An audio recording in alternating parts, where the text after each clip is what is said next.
start with your play recap now.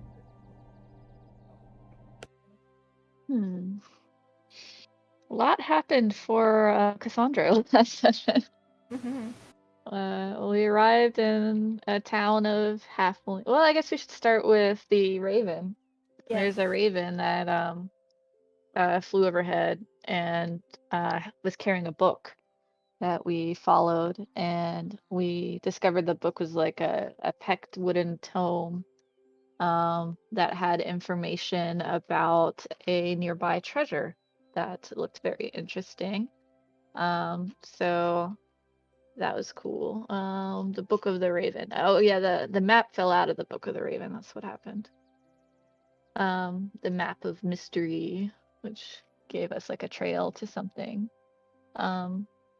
Which apparently Tarvik knew the way, or no, Roland knew the way, right? To which way? I think we knew how to get to which way. Yeah. Because like on the road to Duras, kind of, sort of. Yeah. But after that, I don't think any of us know where we're going. Yeah. This this town that we ended up in, as we're on our way to which way, Roland sort of leading us there.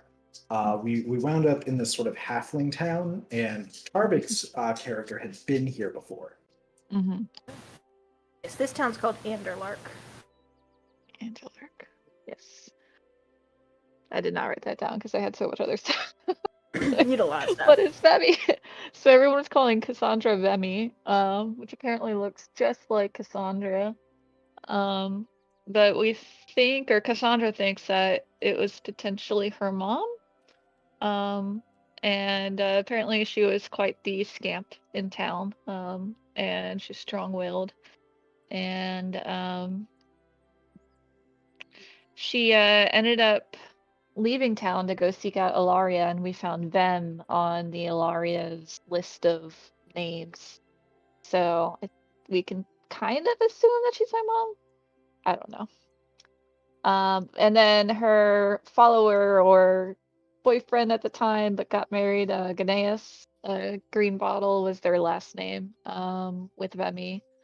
They got married and had a kid, which could be my brother, Finnan, who went off to Neverwinter. And Vemi and Ganaeus just went off into the world, and no one knows where they're at.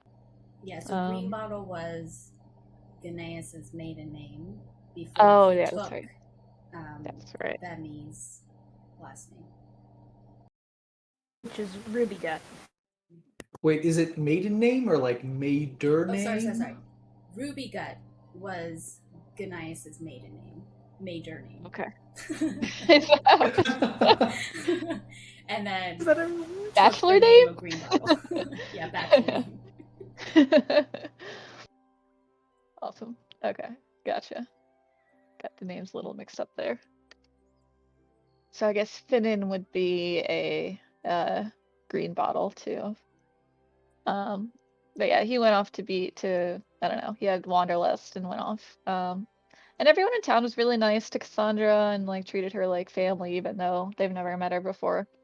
And they were dealing with a problem, and the group decided to help out, which is some animal that was attacking the town at night. And then Roland came up with a really good plan for the animal. It was some semblance of a plan. Yeah, we Smilo was the name of the smithy. He made us a bear trap. And right now it's like 9 p.m. in game. Each of us has our own bush. The bear trap is like right here on the map. Kind of where all the footprints were, hoping that this creature... And we had a lot on the creature from like just looking around, investigating its footsteps and stuff. It was going to be... it was some kind of monster, frightening monster in the farmland. They said it was dangerous. Long, oblong footsteps with dragging footfall marks roaming towards the walls of the town. Not very intelligent movement, nothing strategic. Vaguely coming from the south, which is the direction of Duras. But yeah, I think our plan now is we're all stealthing in the bush, and we want to see it and hopefully let it spring the bear trap, or pass the bear trap, and they're going to try to make a minor illusion of a halfling to get it to go to the bear trap. And once it springs, we'll all attack it from range. Is the current plan for the monster.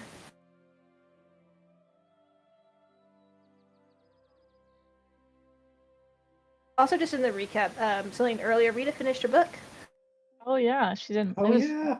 dark. Yeah, it's really dark. And we got the name of the author. Not that it matters. We can ask about him in Duras. Yeah.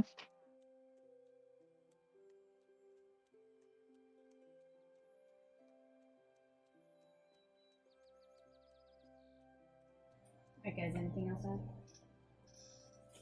I think the only thing I wanted to add, even though I wasn't really there last session, was I think before getting to town, before the Raven thing, you guys had encountered like a loose group of goblins that like Oh, yeah. were like quickly dealt with. Yeah. Poor fellows. That's Just sort of like the rebirth with second. swords. Mm-hmm. That's the second like goblin ambush that's happened on our way to Duros. So like I don't know, Rita has just been sort of shrugging this off, but like it might actually be like a goblin uprising or something. Because Well, when we they're all were led by bugbears. yeah, they're with bugbears, and when we were running around Marion Vale, like we ran into goblins once and like bugbears a couple of times, but they were never sort of organized like the way they are now.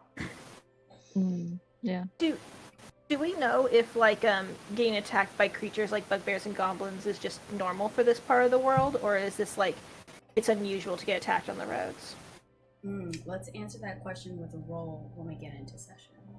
So, how about any other items for play recap? And then we'll go into that. Okay. Alright, so we will end our recap and go into today's session. So, for today's session, I will say anyone can go ahead and make either a history or a nature check, but Roland, you get advantage because you are from this area. Nice. Okay, I'll roll history. I will try. I'll try as well, but I have some doubts. Oh wow, my 0. Rita Sorry, does Roland. not have any concern over these goblins, so she's not thinking about it. I'm a little worried about Andelirk and if it's gonna, come to them. Okay. So, for...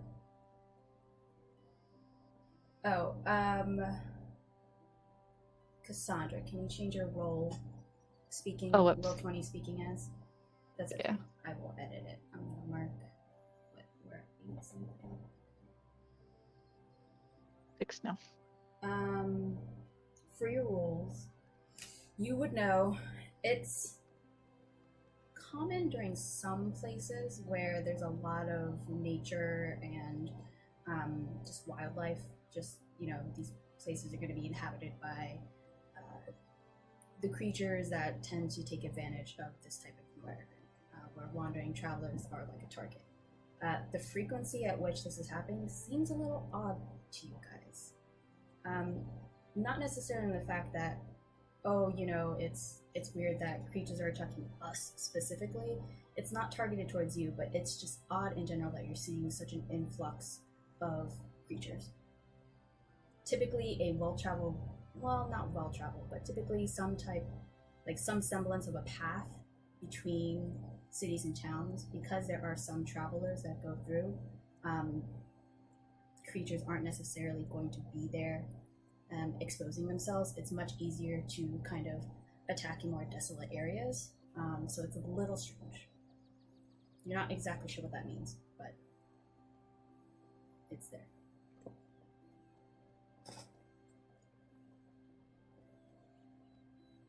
All right.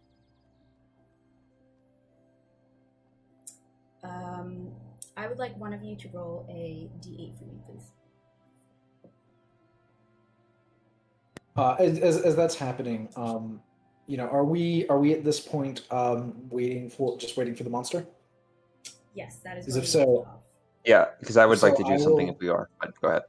I will go ahead and start casting a minor illusion from sort of the space of the bear trap to just create the noises, the voice of a very drunk halfling. Coming Nice. from where? Trying to draw it in. It's a little something like just sort of out of the middle of this field. Hello, is there any booze out here? I drank all the booze and now I need more. And it's as loud as I can make it. Hopefully not offending the people in town that can maybe hear. Cassandra's like stifling a laugh. There's a really loud belch. Alright, I need that D8 from someone. Okay. I'll roll it. I guess. Yeah. I will say at this point, while this is going on, Tarvik you just will see a hand raised out of the bush. It's Tarvik's. Okay. It stays up. I sneak over. Yes, Tarvik. Oh, I didn't want to interrupt the other things, but I did have a question. Okay. Did we when we talked to the bartender, did we get descriptions of like how many people were killed by this thing, or like what the injuries looked like, or like do we need to go and rescue people from it or anything like that? I think they said they were all dead, but we didn't get descriptions. Does that help? Okay. Yeah, maybe. My other question I had was, I just want to make sure I have the plan down. Mhm. We set the trap for the creature that can apparently kill by looking at its target. We're all going to spring out, allowing it to look at us, and then we're going to hope that it doesn't look at me long enough for us to kill it and revive anyone who goes down. Is that the plan? Oh, we forgot about the looking at us part, I think. Oh, okay. I take off a strip of my like going through my backpack and find like a strip of cloth and tie it around my head. And I was like, would that help? Robert shrugs, but your eyes are currently covered, so you don't see it. Yeah, you're blindfolding yourself? Yeah. Okay. Okay. By the way, these were your rolls prior. Oh. Rieta, you're the first R, Roland, you're the second. I go alphabetically. I'm sorry, I didn't catch that. You're the first R, and Roland is the second R. What are we doing right now? The numbers up here were your rolls previously. Do I need to zoom out? Oh, Oh, you're I do. too zoomed in. Yeah, sorry. Yeah. Maybe I'll move them. Oh, okay. Okay. Here. That's just Okay, what got we it. rolled previously in the session Mhm. before. For your Mhm. perception checks and your stealth checks. So I'm Thank you. going off of these. Okay.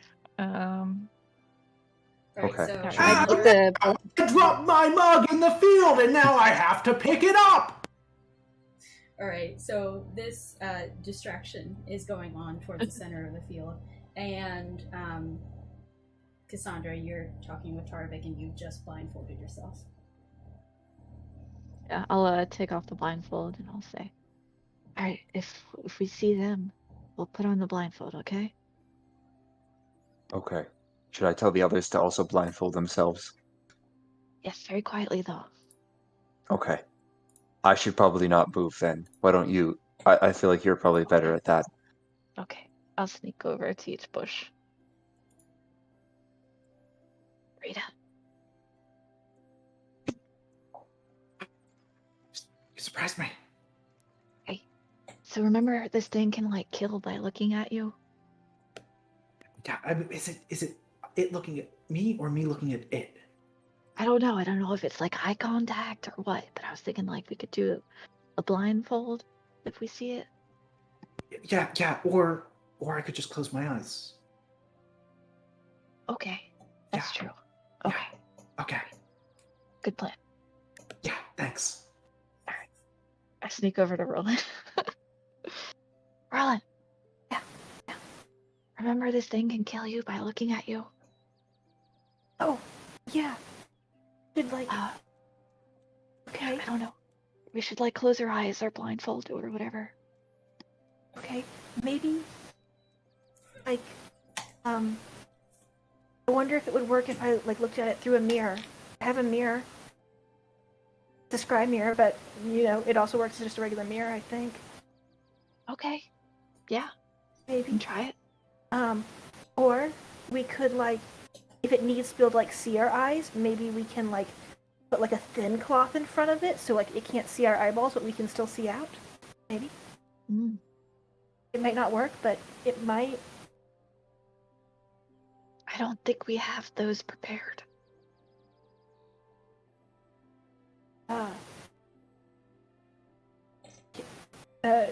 DM, do I have like a? Are we just wearing like cloth that we could maybe do that with, like a shirt or something? I mean, you can rip cloth off that you're wearing, unless you have in your inventory, you have other clothes that you could use. Just people we're wearing, but is any of the stuff we're wearing like thin enough to do that? I guess is my question. What clothes do you have on? Travel clothes. I would say a shirt. If you have fine clothes, I would probably say that could be. But I think traveling clothes are meant to be a bit sturdier. Okay, well, I might try the mirror thing. Okay. But otherwise, I think just closing our eyes is probably the best thing we can do. I'm gonna sneak all the way back to my bush.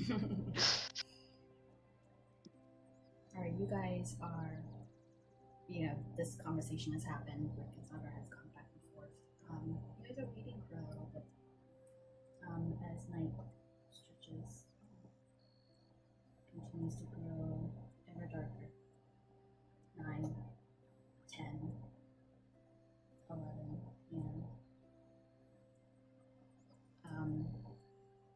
And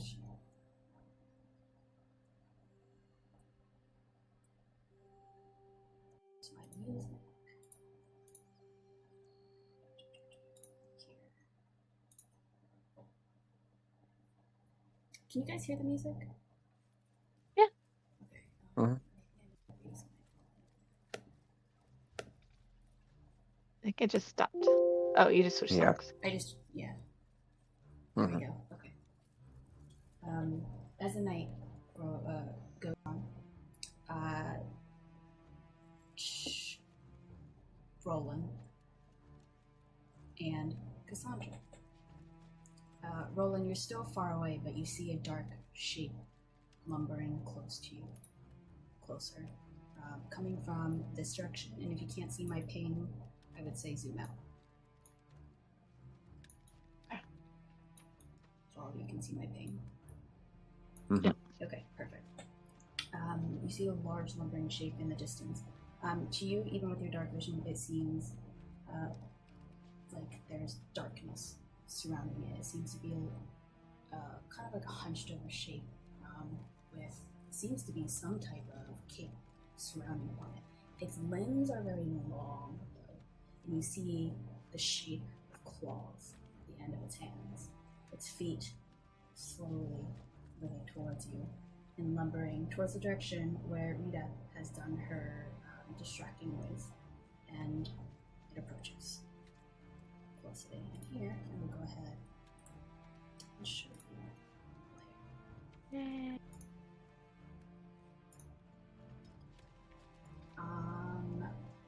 Here, I will ask everyone to roll initiative, please.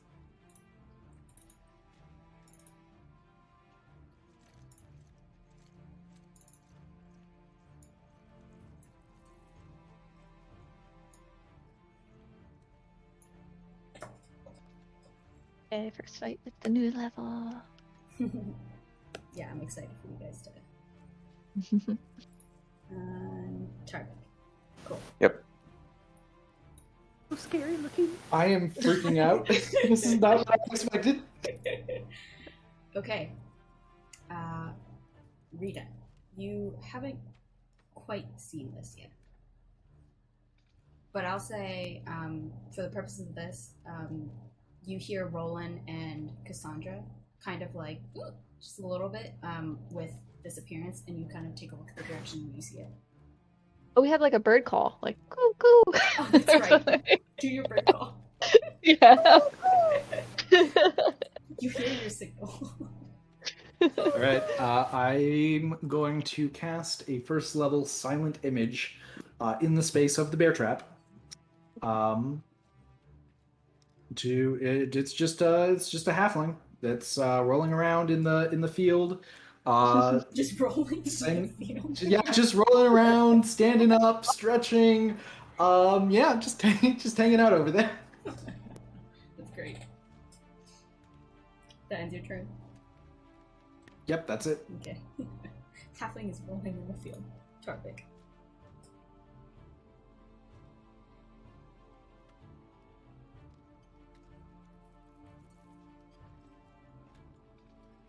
Are you on mute? Oh, I am. Or I am not. Okay, yeah, there we go. I'm not gonna do anything yet. I don't even really want to. I'll say I'll hold if this thing moves real quickly and gets to the bear trap or starts attacking Cassandra. I'll just hold a Toll the Dead. But otherwise, I'm probably not gonna do anything this turn. Okay. Keep that in mind and let me know when your trigger happens. So I'll forget. Cassandra. All right. I have my short bow ready. I think the distance is not long enough though for that. So, and we wanted to go on the trap. So I will wait to see if it goes into the trap. Are these squares, by the way, are they the normal 5 feet or are they like weird 10 feet? I think they might be extended. Okay. Oh no, they're 5 feet. Okay, cool. Alright, just making sure. Alright, so then yeah, I'll wait for it to be trapped and I will fire my short bow on it if that happens. And can I like as, I don't know, a bonus action just cover my eyes with my scarf? Okay. Alright, keep Yeah, that use- trigger for your held action in mind. Okay. Yep.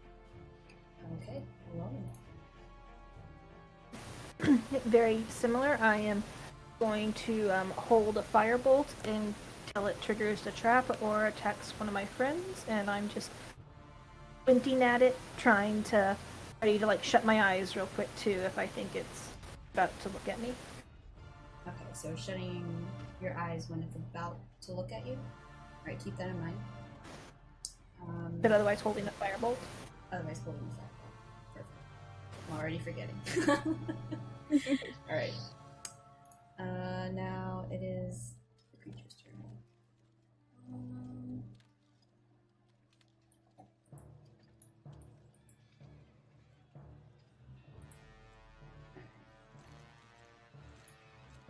It moves for its turn, still looking at the direction of the commotion that we guys made. Rieta. Okay, I am. So just to clarify, I am going to be looking in this direction, but trying to sort of keep the trap in my peripheral. But I'm going to try to look away from the monster if it gets close. Just trying to keep where the trap is in my peripheral. And I'm just gonna cast more minor illusion as this guy is getting closer. It's just a cantrip. As this guy's getting closer, I'm gonna say something like, "Oi, you there! Are you bringing me some booze?" And that's it. That's great. Alright, next up, Tarvik. Okay. At this point, can I make out a little bit better, like what this creature looks like? How far? 55 feet? Yeah, 55. So Yes, and you have dark vision, right? yes, I believe it's 60 feet. Okay. You are going to see this creature in grayscale. It shows. It's in chat. Oh neat. yeah, I didn't know yeah, you that could do looks super pleasant. Yep. Mm-hmm. You're seeing that in grayscale. Okay. Cassandra, you're within 60, but you don't have dark vision. You're just seeing a blurry dark shape. Okay. So here's what I'm gonna do. Based on the movement I was seeing when it was a little bit farther away, this thing's moving quickly towards this thing.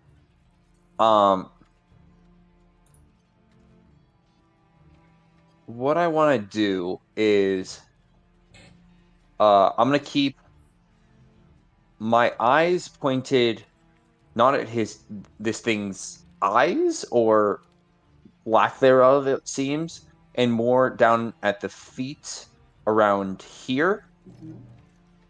And if I see something that doesn't look like the silent image of a halfling approach that area, I will cast a spell then. Until then, I'm just gonna hold my action. Right. Just keep in mind, everyone who's averting their gaze, you're gonna have disadvantage on your attacks. If you're not looking. Mm-hmm. Right. Yep. Cassandra. Gonna continue holding. Gonna make sure I'm aimed towards the trap, and then hold until it gets into the yep. trap. Yep. Alright. Roll. Continuing to hold. Alright. This creature makes its way right into this trap here. And hold on before you release your held actions. 1 moment. As I roll. Did I write here?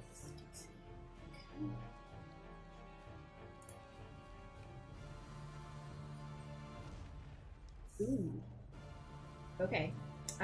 So you see this creature amble up to this area, kind of focused on the illusion that Rieta is casting.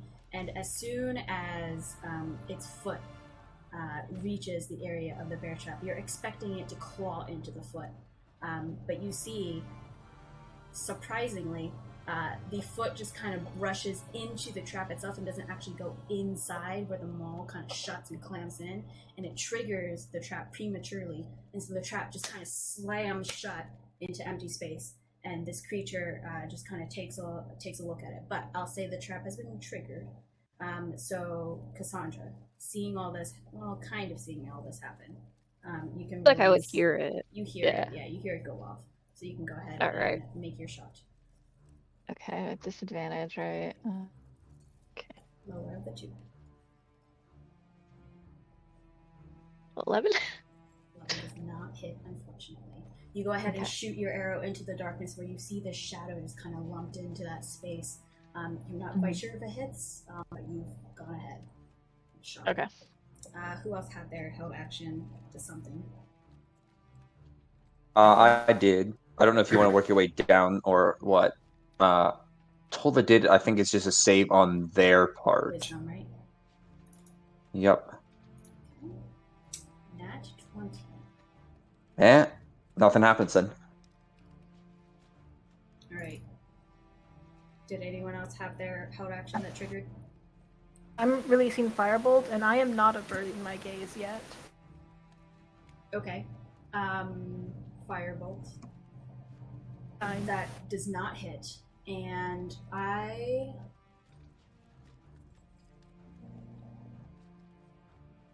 you're fine. Rieta, did you have a trigger? Nope. I used my action to do a vicious mockery, so I was not holding anything. Okay. You did a vicious mockery? Not a vicious mockery, a minor illusion. Yeah, Sorry. okay. Yeah. Alright. I was also confused. Rieta, your turn. Official. Okay. I am just going to slam my eyes shut, cover my face with my hand, and cast Dissonant Whispers. because I don't need to see them to cast this. They just need to be within 60 feet of me and able to hear me. So, Dissonant Whispers, I'm going to do this at 2nd level. Alright.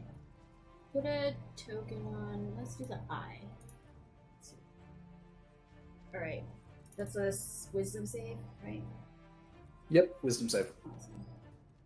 Wow, guys, I'm not kidding. Nat 20. Yeah. Jeez. We've had it too easy. This is good though, because this isn't an attack. This is just saves. So you're actually getting lucky, in a sense. Anything else for your turn? No, that's it. Okay. Tarvik. Okay. So I'm gonna do something, and I'm not looking at the creature, but I'm looking near the creature. What? Shoot. Roland? Shoot? No, sorry. Sorry, wrong choice of words. Roland, retroactively, I would like you to make a Constitution saving throw, please. Okay.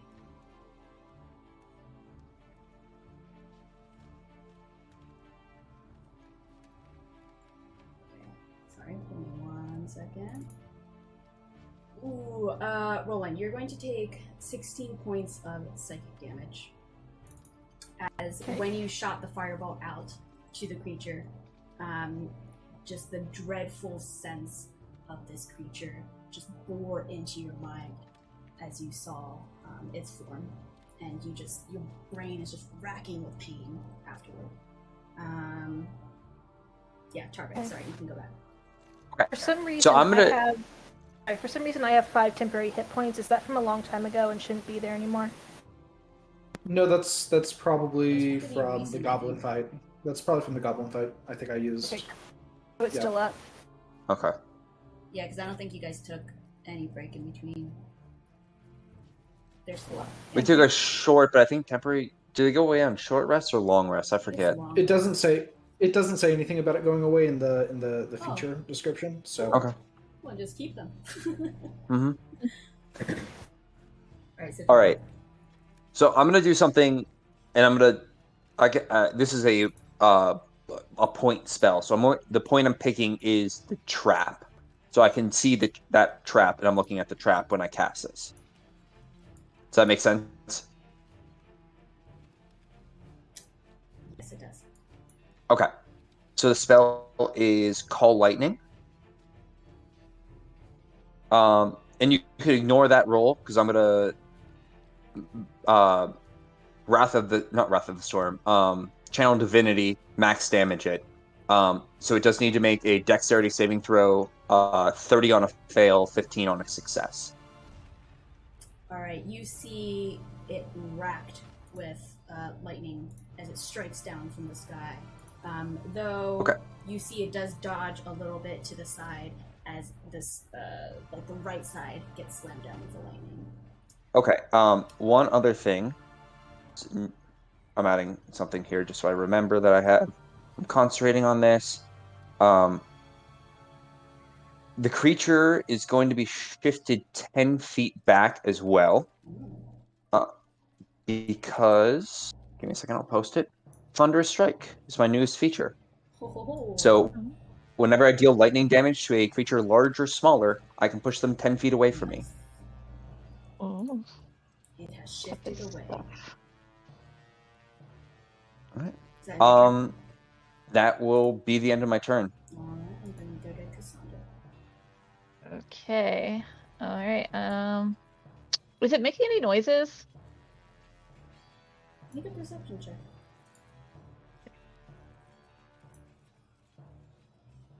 You can hear ever so faintly. You know what? No, because you guys are fighting, and so there's a lot of sound happening. So not Okay. with that 11. Okay. All right. I'm going to. I really want to run up to it. Yeah, fuck it. I'm gonna run towards it. Okay. So 25 feet.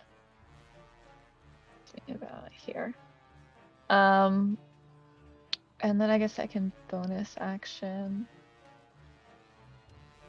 Gosh, I'll have to look to know where it's at. So I know the trap is around here.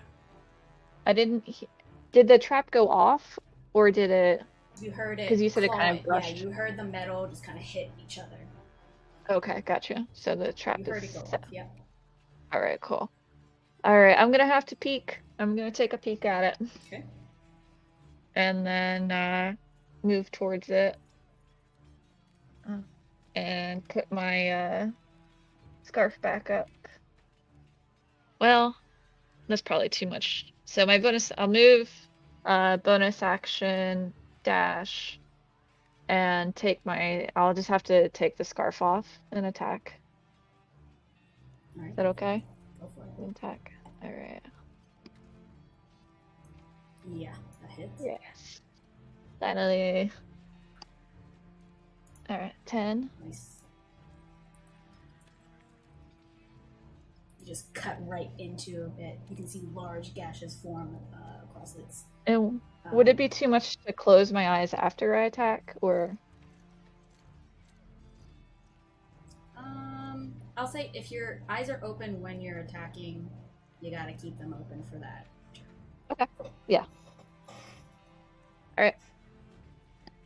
That is it then. All right. Roland. Roland is just racking from the pain of that, and he's gonna turn his gaze away, and he is going to cast a spell. He is going to cast haste at an ally that is in 30 feet of him, which is going to be Tarvik. Tarvik, you got haste. Ooh. Haste. Oh boy. And Roland is going to keep his eyes averted from the creature and just crouch down, and that is his turn. And I am so sorry, but I need to step away from him here for just 1 minute. I will be back before my next turn. Okay, sounds good. Thank you. All right.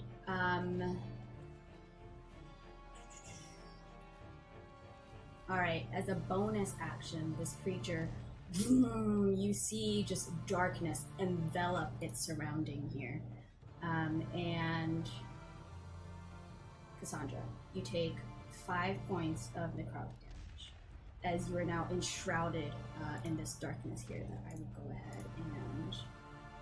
Hi, temper points. Okay. Let's see. Let's do this gray. Let me check something.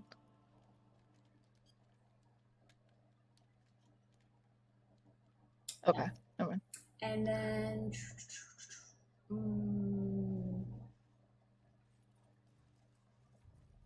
I would like you to make a Constitution saving throw, please.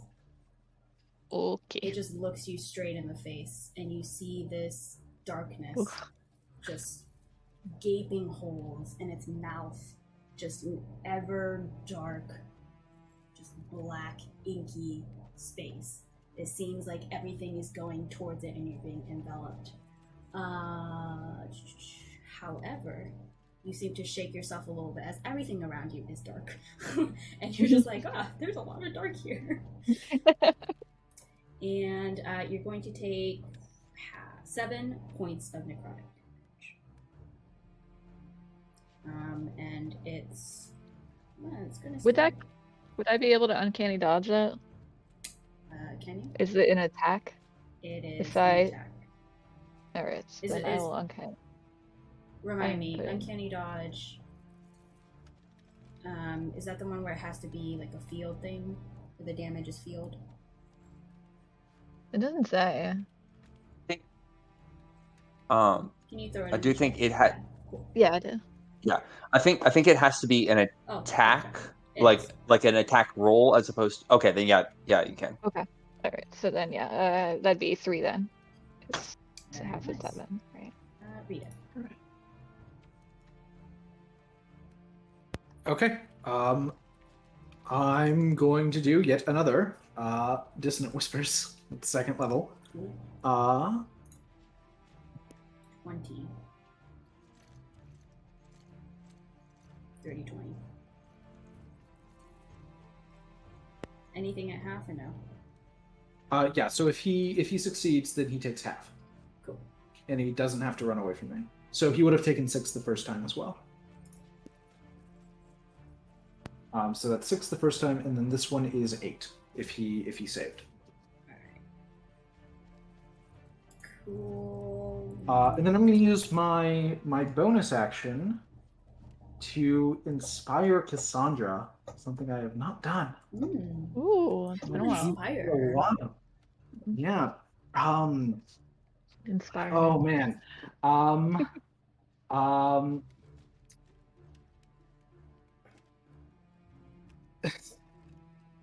I'm gonna say, oh man, this is just corny as. Cassandra, light up this night.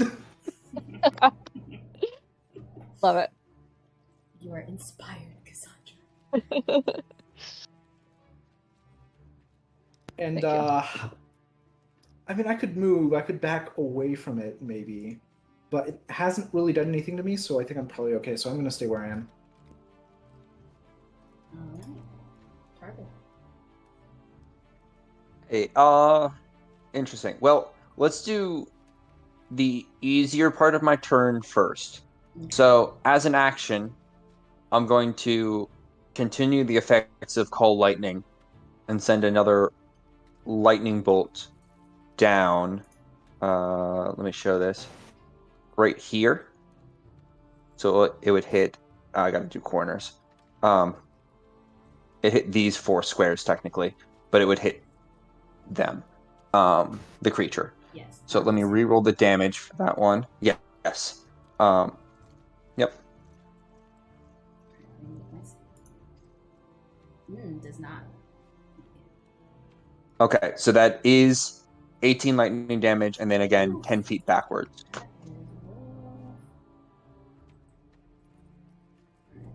is rough. Okay. And 10 feet. Alright. That ends your turn? No, because I have haste now. Oh, that's So right. I'm gonna. Yeah. So I got an extra. I can't do much this turn, unfortunately, with that extra action because I was looking at it. I can't call lightning again. It has to be weapon only. But I will at this point. Where's 30 feet at? I can get. Oop, hang on. I might just do this. I'm gonna move to there for my movement. And then when I'm at this, well, here, let's do this slowly. I'm sorry. Movement to there. As a bonus action on my turn, because I haven't cast a spell yet, technically, I'm going to do Healing Word at 2nd level on Roland. Nice.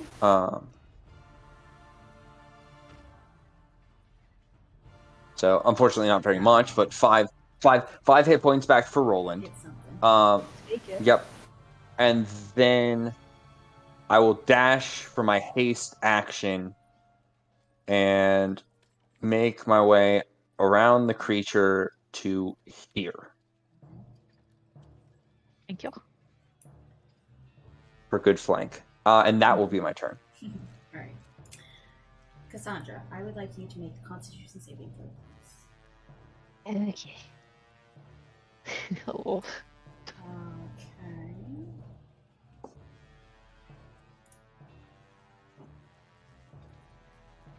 Why isn't it? Hold on.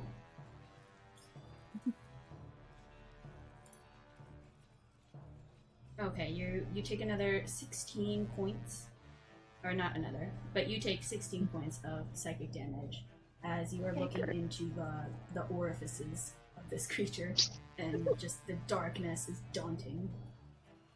Okay. Oh, jeez. Alright. Well, here I run up anyways. Maybe I can get a full round on. So I'm gonna stabby stab. Mm-hmm. Yeah, sneak attack. Right? Yeah. Yeah. Oh yeah. And my sneak attack got bumped up. Ooh. Nice. That is rough. Even with a nat 1 on your sneak attack, that's Yeah. rough. And then offhand. 19? Yes. It would be 21.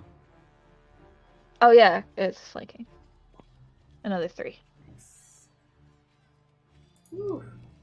You guys are taking a look at this creature. Interesting enough, you would assume these gashes spill blood, like many creatures, like many living creatures do.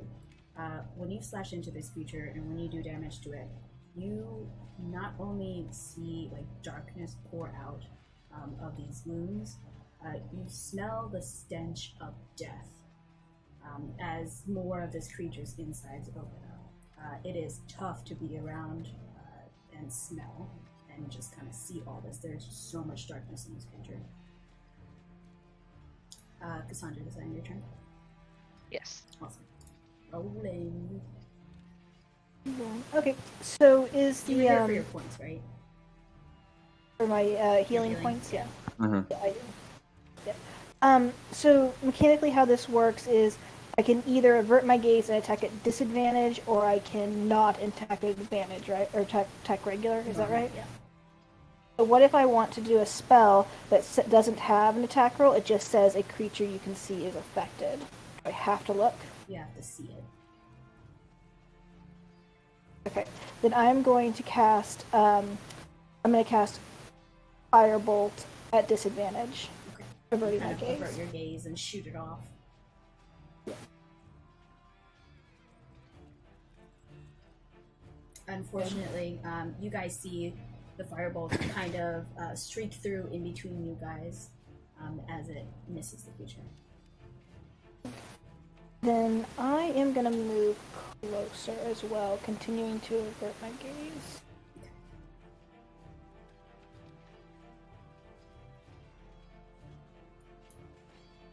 Alright, I'm gonna. That's my turn.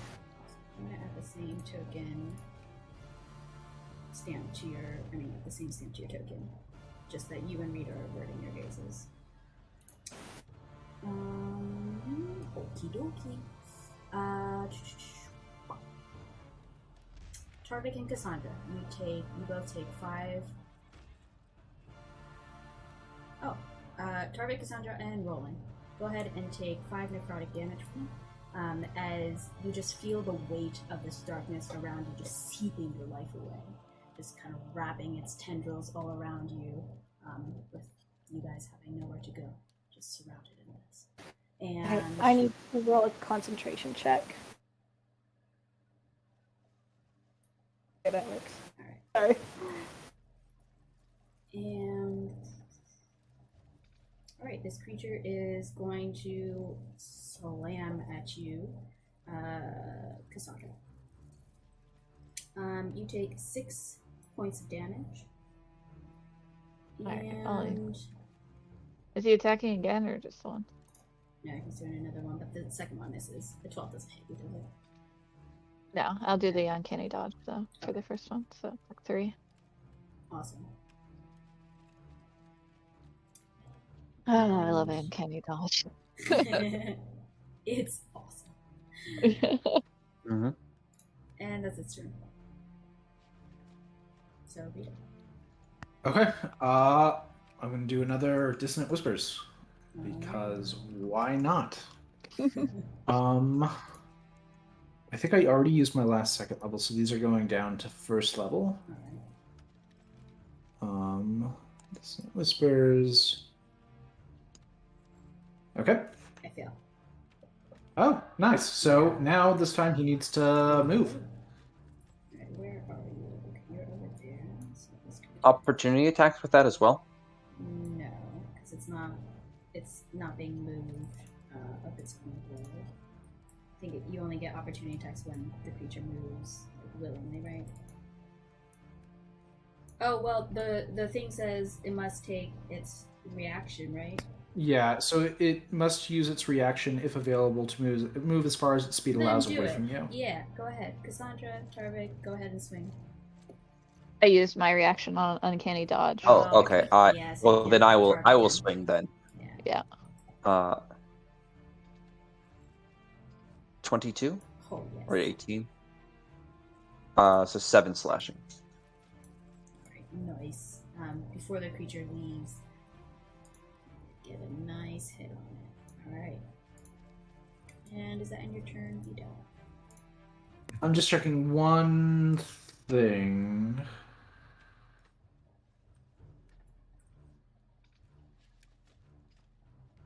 Okay, yeah, I'm going to go ahead and use my Mantle of Inspiration now. So anyone who hasn't used their reaction already can do so to move up to their speed. And everyone gets 5 temp HP. Very nice, very nice. Thank you. The temp HP at least. Um, And then I I think will. I was about to say, I think Roland's the only one who can move. Yeah, but Yeah. I'm not sure Roland's gonna. He's gonna be back one. Yeah. And Rieta, hearing all the commotion moving farther away, is going to sort of stumble out of the bush, moving only half her speed slowly, with her hands out in front, kind of groping at the crops out here, trying not to trip. And that's it. Alright, you feel the crops underneath you. Very pleasant. Tarvik. Okay. First things first, I will call lightning again. Near the creature.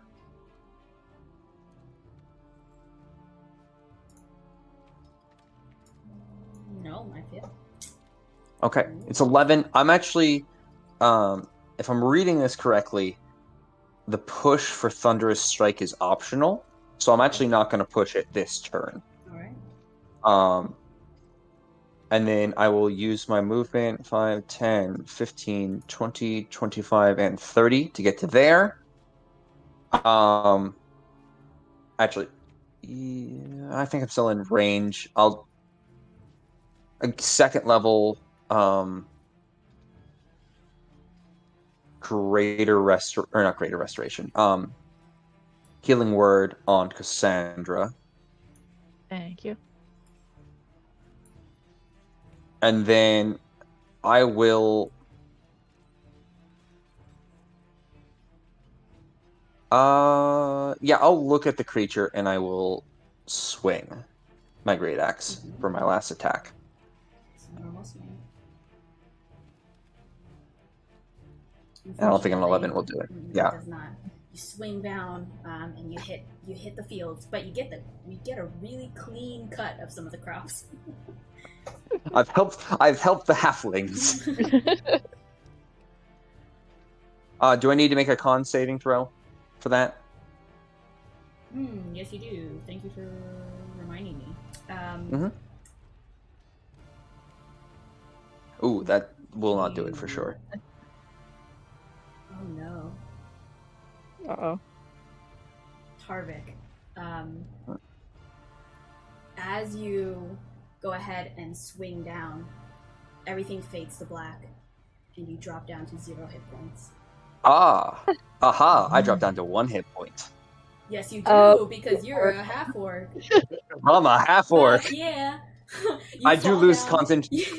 I do lose concentration on call lightning because there's no way I can roll that many hit points. But yeah. So it's like whenever you get up too fast and you kind of get that like blackness, that's what kind of happens. Where like maybe you weren't hydrated today, but you just like everything fades into black as soon as you put all of your momentum and energy into this axe swing, and then all of a sudden you just kind of like blink the dots away, and then you're just kind of seeing where you are again.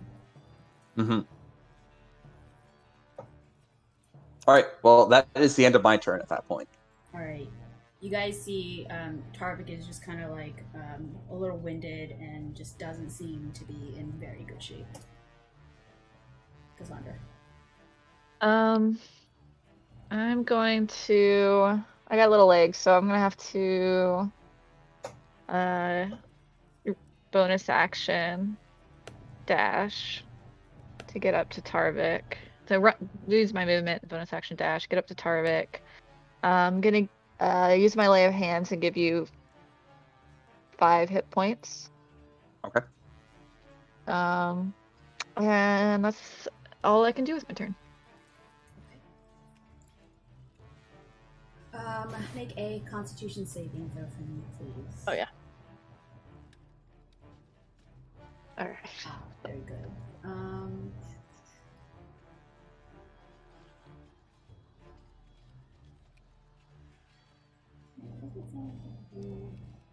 Yeah, I think you're fine. You're fine. This goes slow. Is haste still up? I assume it is. I think so. I don't think you've lost concentration, have you? No, it would just be if I don't know if somehow Tarvik going down might have just made it go away, but I don't think it would, even if I think it's still up. Haste is still up. Okay. Then I'm going to continue to avert my gaze, and I am going to disadvantage firebolt at it. Okay, go for it. Alright, 14. disadvantage. Unfortunately, you go ahead and streak out another bolt. Comes very close to you, Cassandra, as it just streaks past. That's all I can do. Alright. Yeah, that's all I'm gonna do. Okay. Both of you that are beside this creature take 5 points of necrotic damage as, again, the darkness just kind of swirls around you. That's why I healed Tarvik. Yep. And then, let's see. It's gonna look at you again, Cassandra. Go ahead and make a Constitution saving throw, please. All right. Oh, that's funny. Very Nice. nice. You can see its gaze boring into you, but you've seen it a few times and you seem to shrug this off. All right. That is going to be its turn. So, Rieta. Okay. I'm going to continue to slowly march forward, my eyes closed, and then do another Mantle of Inspiration. So that's the ability to use your action to move if you would like to, and everyone gains 5 temp HP, unless you already have it. We'll definitely do that. I'm gonna move.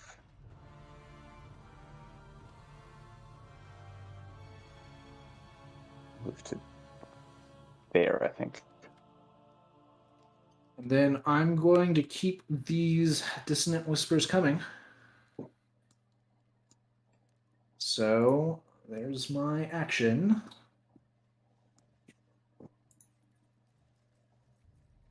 I make the saves. Okay, so that's 6 more damage.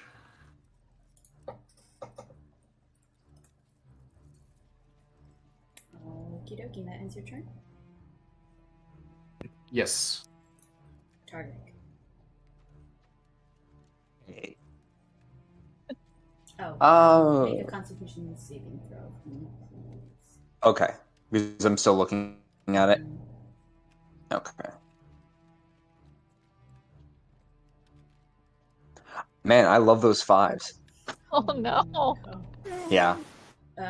Tarvik, as you're in this moment, you're like, you have that adrenaline rush from being pumped up. As soon as you went down, you got back up again. And you're trying to hold out as much as you can, but unfortunately everything fades to black again all of a sudden as you collapse to the ground unconscious. Okay.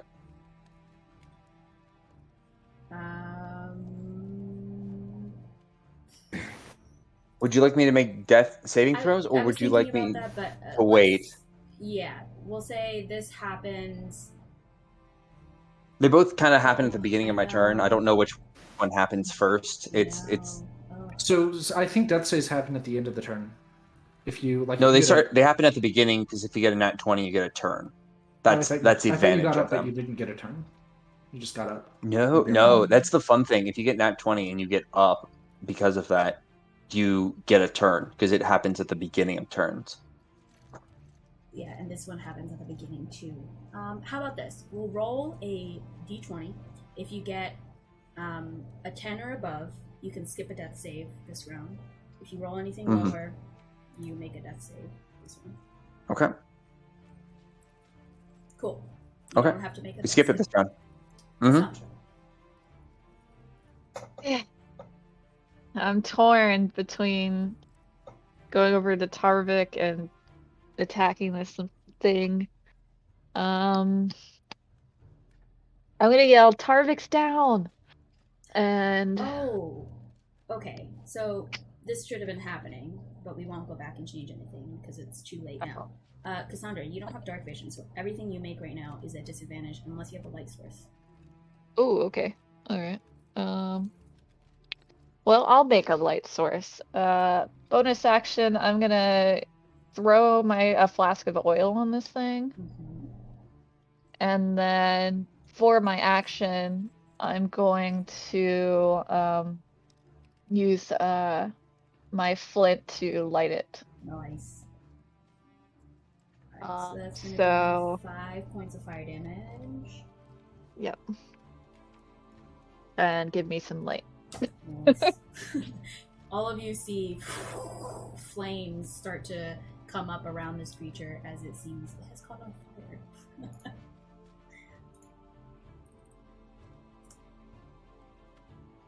And that ends your turn, right? Yeah. Alright, roll. Roland. So Roland is going to risk looking at it, and he's going to cast Magic Missile at 2nd level. Nice. Taking off this icon. What's your flare? That's so bad. The flare is I mean it's just three it's 4 darts of magic just form in front of him, and they're still for a second, then they zoom forward and just impact the creature. So that's 12 total. You see all of it just impact, and you see the darkness, interesting enough, like pours out of this creature and then immediately fades into nothing as this creature is now on the ground, lying there, unconscious. Cassandra's gonna stab it. You go ahead and stab. I turn to hearing Cassandra, say that Tarvik's down. I open my eyes just in time to see the creature get magic missiled. As I turn to Tarvik and I hold my hands out to him and I just call out, "Rise, rise!" And I cast Healing Word. Very nice. That's what I was hoping for.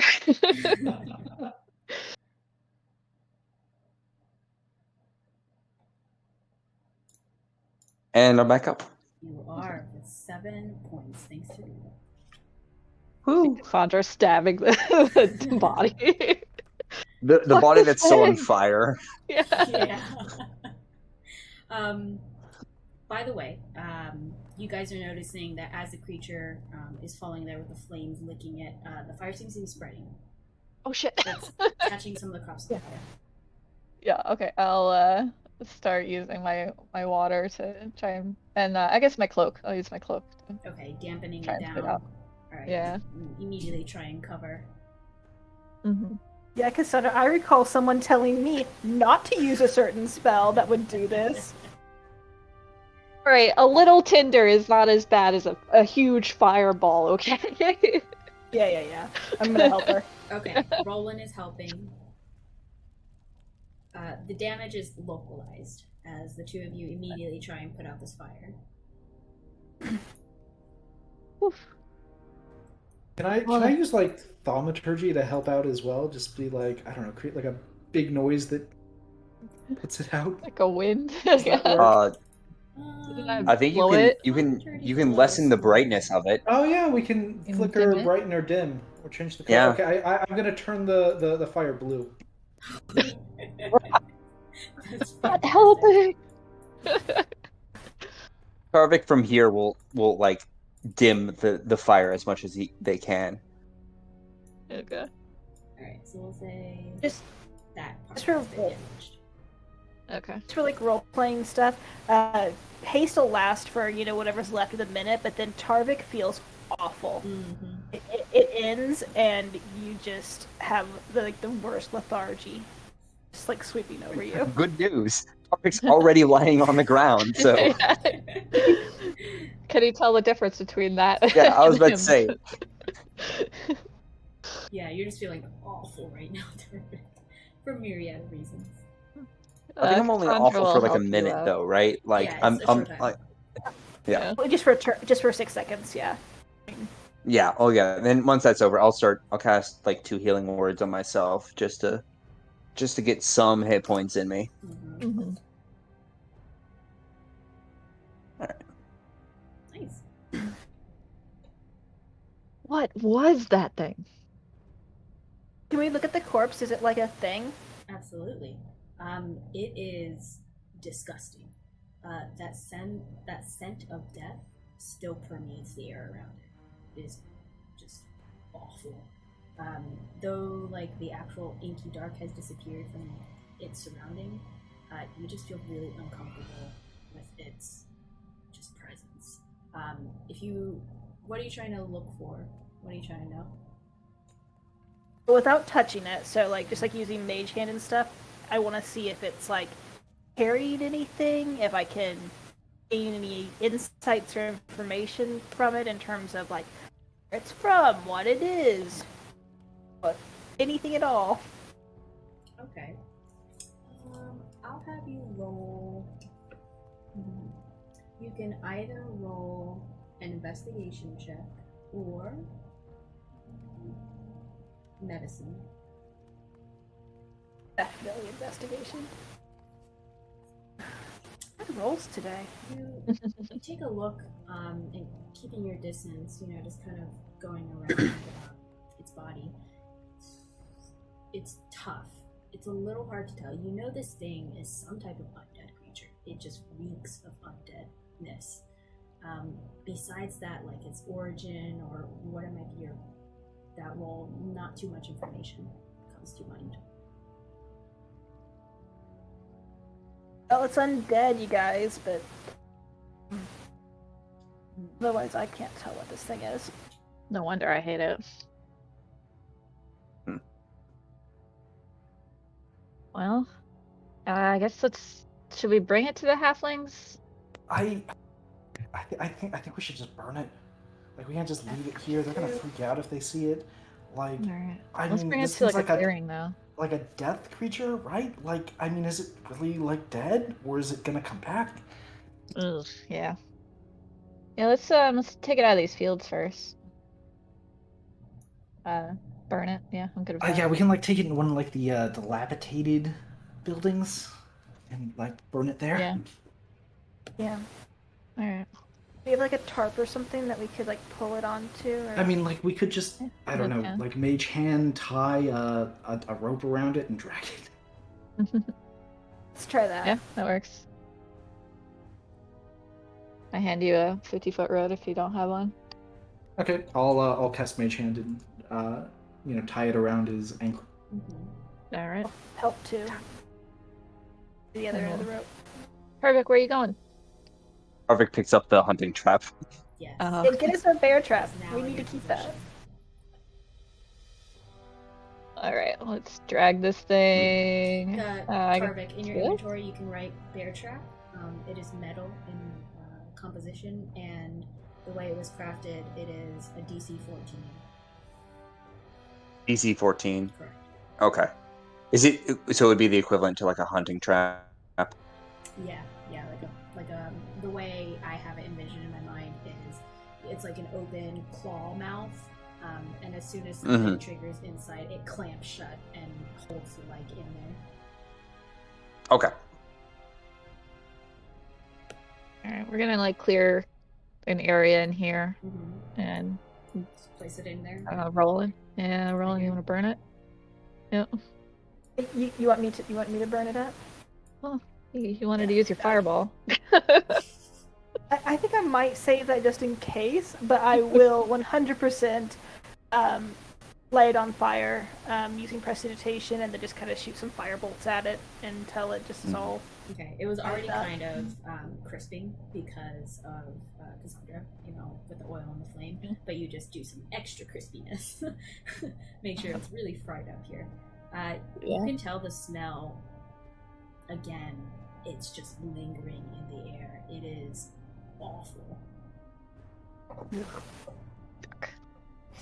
I guess since you said this was undead, I'm just gonna use my divine sense real quick, and that's only 60 feet, but there's just no other undead in the area, right? You shoot out 60 feet and you pause a moment. Nothing. Okay, good. Making sure. Do we want to try to find where this thing started tonight or tomorrow? Well, I mean, it's dark. Do you I'm think kind of we'll- tapped out on spells, and like the the townspeople were saying that there were like multiple of these things out here, but just this one that's like coming into the area. Like if we go hunting, I don't think we can find another one. yeah, I'm So rest here for the night then. not like literally here, but like inside, maybe at the tavern. Yeah. Yes, you can sleep indoors, Tarvik. Oh, okay. Thank you.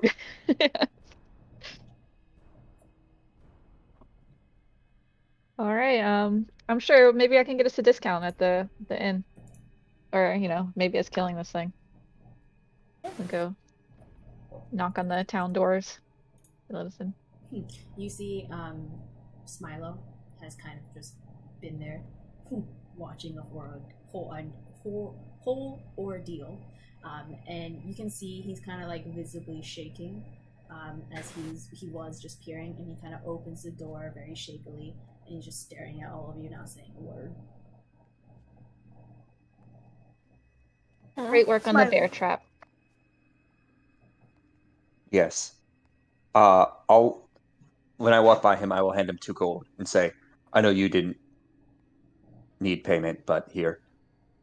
We'd like And to keep it. walk inside. Alright, so roleplay, he is just like stick still. You like put out your hand with gold, and he's just staring at you guys.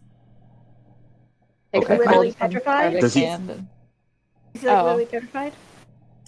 No, he doesn't seem to be petrified. He just seems to Okay, be okay. extremely shocked. Okay. Like, Okay. think about this. take- Okay, so this is a very small town that doesn't normally have anything remotely towards like attacks or fighting. Like, you guys are very unique in the sense that you are adventurers, and this is just kind of like a thing. This is a Tuesday. And someone who doesn't have this lifestyle, seeing this, not knowing what to have expected, is just like shocked. Okay, I want to use my eyes of charming to charm him. Okay. And I want to just like relax him and just say, deep breaths in and out. Did I put a DC on Let's see. Yeah, it's charm save DC 13. It doesn't say what kind. I'm guessing wisdom that? or charisma. Yeah. Okay. What are you trying to calm him down? Yeah, just making him take like nice deep breaths, Yeah. and then He starts have breathing him deeply. You see, as soon as you. and Yeah. have him take the gold from Tarvik. Kind of outstretches his hand. His eyes seem a little droopy now. He seems very calm, very zen. Good. Very good. Now you're gonna go home. You're gonna drink some tea, some nice like herbal tea. Drink a chamomile. Yeah, Sit then you're just gonna down. Just relax. exactly. Everything's gonna be okay. You see, he just starts to slowly amble back towards his smithy shop. Alright, so you guys enter in. How about right now we take a 10-minute break, So coming back on the hour. Sounds good. All right, so we're back in session. Okay. I guess let's go to the inn. I think so, Was yeah. it a tavern and inn, or was it just a tavern? Or are they separate? It was a tavern and inn, but based on what you saw, the inn is probably like 2 rooms, not the best. That's okay. Better than roughing it outside, I guess. Oh man, the music is still so dramatic. Oh, yeah, sorry, maybe I should choose. Oh no, only 2 rooms. Yeah. Very What dramatic. will we do? PvP to the death. Okay, yeah, we'll go to the see if anyone's at the awake still in here. Yeah, you see going into the tavern that people are still drinking away here, seemingly unaware of everything that kind of just went down. They're still drinking, having merriments, and just laughing. They knew you were going out, but you know they didn't know what the result was of anything. As soon as you guys walk in, all of them start to kind of look at you and see the various states of disarray from your battle, and you hear some whispers in the corner like, oh, did you see them? Did you see them? Just kind of like, oh, maybe they had a fight. I got another thing for you all to drink to. Aye, and what's that? One dead monster out in the farm. What did she say? Dead monster? Dead monster? They're kind of just talking amongst themselves in a little bit of a disbelief. What do you mean, dead monster? The creature that stalked the wilds nearby, the one Aye, that the killed dark your and dead. kin. Aye, Yes. the dark one. We slayed it. You slayed the dark one. Killed it, and it burned it for good measure.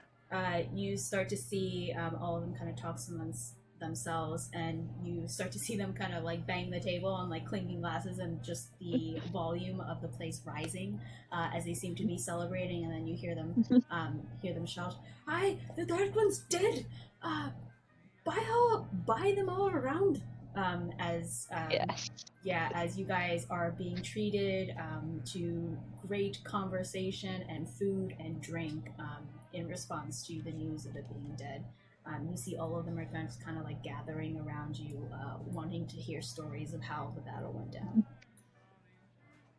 It was an awful thing. It had darkness surrounding it.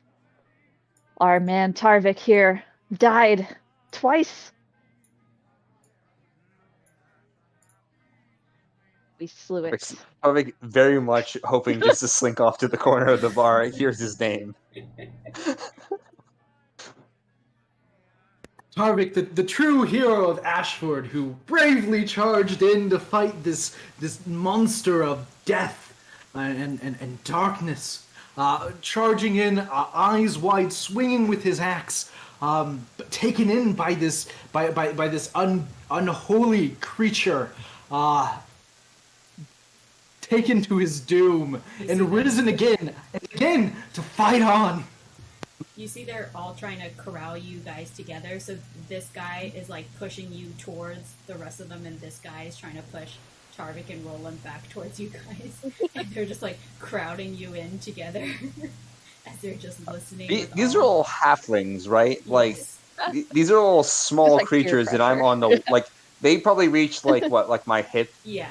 Like, how tall are a halfling? But they are right? Like, enthusiastically trying to hurt you. Oh, but give him some space. He needs to heal. Oh, We'll have a aye, room for the that's night. right. And they kind of back off a little bit, but they're still looking at you. But the real slayer was Roland, right? Roland. No. Tarvik was our hero today. Cheers for Tarvik. Aye, here, cheers! You see them clink their glasses. Lots of noise and happiness going around here.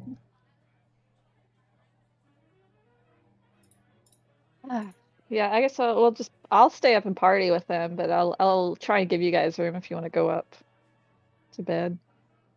Yeah, I want a bed.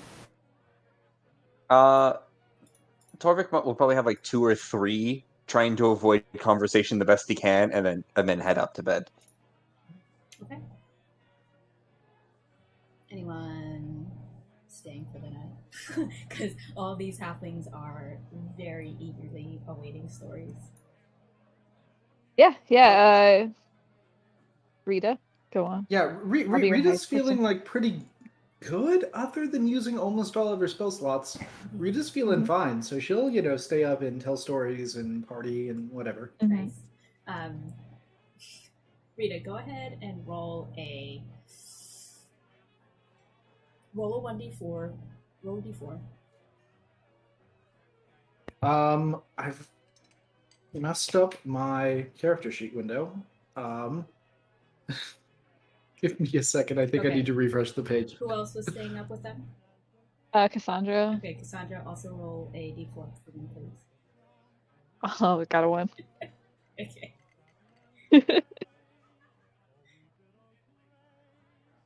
Roland, I think, probably wants this. He might stay up for a while, like to watch, but he's not going to be like drinking all night. Okay, roll a d4 for me, please.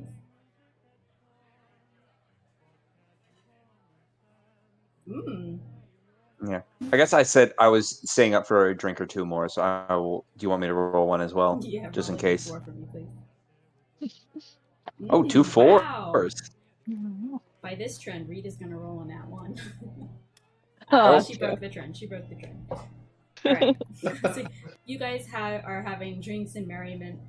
The night gets a little carried away, and so Cassandra, everyone is just kind of like being extremely rambunctious and whatnot, and accidentally, as things are getting so crazy, you at one point of the night are like on top of one of the stools and everyone's like laughing, dancing, going crazy, and you actually get a drink knocked into you, you get beer all over you, and then the beer makes you slip a little bit and you fall from the table onto everyone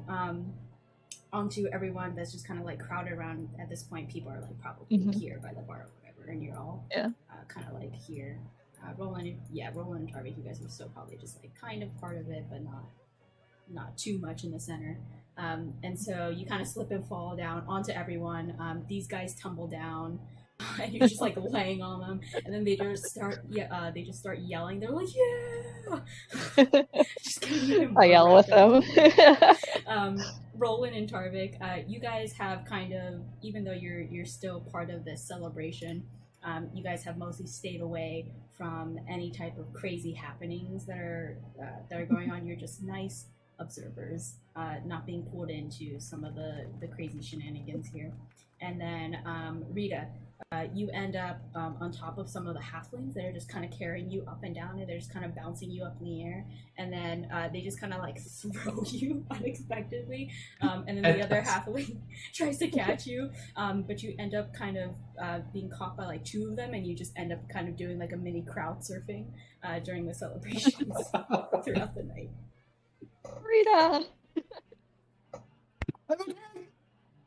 I'm okay! And they're just like, yeah, more. It seems these halflings party. Yeah, they party harder than the kids back in Waterdeep. There was a cause for celebration. Roland and Tarvik, I think you said that, after a little bit, you decide to head up, and then eventually Rita, Cassandra, you follow, and night takes you as you sleep. The last thing that I want to do before going to sleep is somehow I managed to hold on to a 3rd level spell slot. Oh. So I'm gonna cast Sending. All right. I'm gonna cast Drunken Sending. Yep. I love it. I'm gonna cast it to the what? guy. Both of you make a Constitution saving throw, Cassandra and Rita, as you are the ones who are fighting hard. I'll say this is a DC 10. Okay, I barely make it. Right. You're not blackout drunk and crazy. Okay. Rita, you You are so drunk, Rita. You are really drunk. Keep that in mind. Go Perfect. ahead. Okay. Not used Okay. to this craft ale, are you? All right. So I'm gonna go ahead and cast sending, and I am casting to the man that we bumped into on the road coming here, Okay. who was headed to Parabor, and who just gave us a really wide berth. Okay. And okay, I'm just gonna start. Hi, it's Rita. Hi. Did you make it to Parabor? The roads were really dangerous, so I wanted to check on you. Okay, bye. You hear.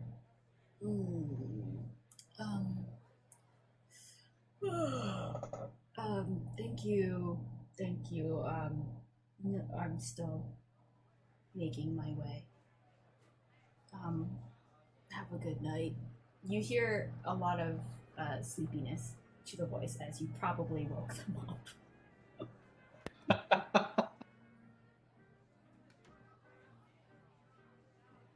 What are you doing? Is he okay? Yeah, he's okay. He answered. He's not dead. Good, good. He's not dead. Wow, that made Everyone work. just starts yelling, "Yeah, he's not dead!" No idea what you're talking about, but still enthusiastic.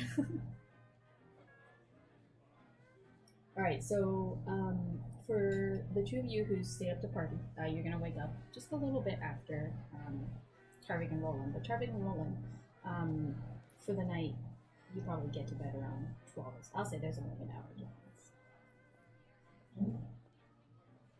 As you guys party hard. So you can mark that you have a long rest. Go ahead and get your hit points back up. Everything with spells and stuff. You're all good. Woo! Full reset. Yes, full reset. Beautiful. Cassandra. Throughout the night, you have a very fitful sleep.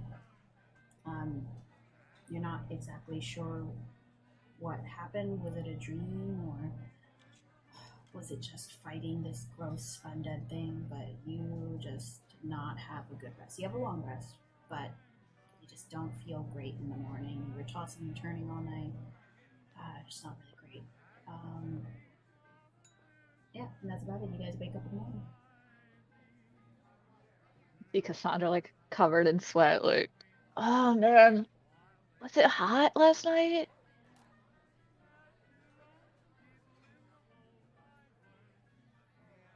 Could also be the drinking that you guys. How about this? Yeah. Cassandra, making an intelligence check for me.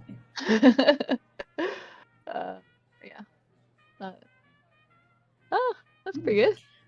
So, yeah, most people, feel kind of shit once they've had like too many drinks. You had a lot yesterday partying with these halflings, but that's not the reason why you're feeling weird. You think that you're feeling weird because of that undead creature. Something about it does not sit well with you. Okay. Seems foreboding. I approached Tarvik. Tarvik, you're a cleric, right? Yes. So, clerics know a bit about undead, don't they? Some, I guess. Is it natural for them to be around like country bumpkin towns, or what's going on here? No. Undead are not natural in many ways. Yeah. I'm guessing I can say that without a roll, at least. Yeah, for sure. Yeah, I'm kind of new to the religious thing, but I know undead are really bad. And the Raven Queen kind of gates life and death, I think. So Yes. this undead creature's really fucking with me. You guys are probably having Yes. breakfast or something. If it's in the morning, Yeah. you guys come down. Mhm. You can see the halflings look perfectly fine and normal. They don't look hungover at all. Oh man, I gotta catch up with my family. Seems like they're used to this lifestyle. um, I if I think Tarvik would say something like, I am not as educated as some in the religious matters myself, so I may not be the best source on that.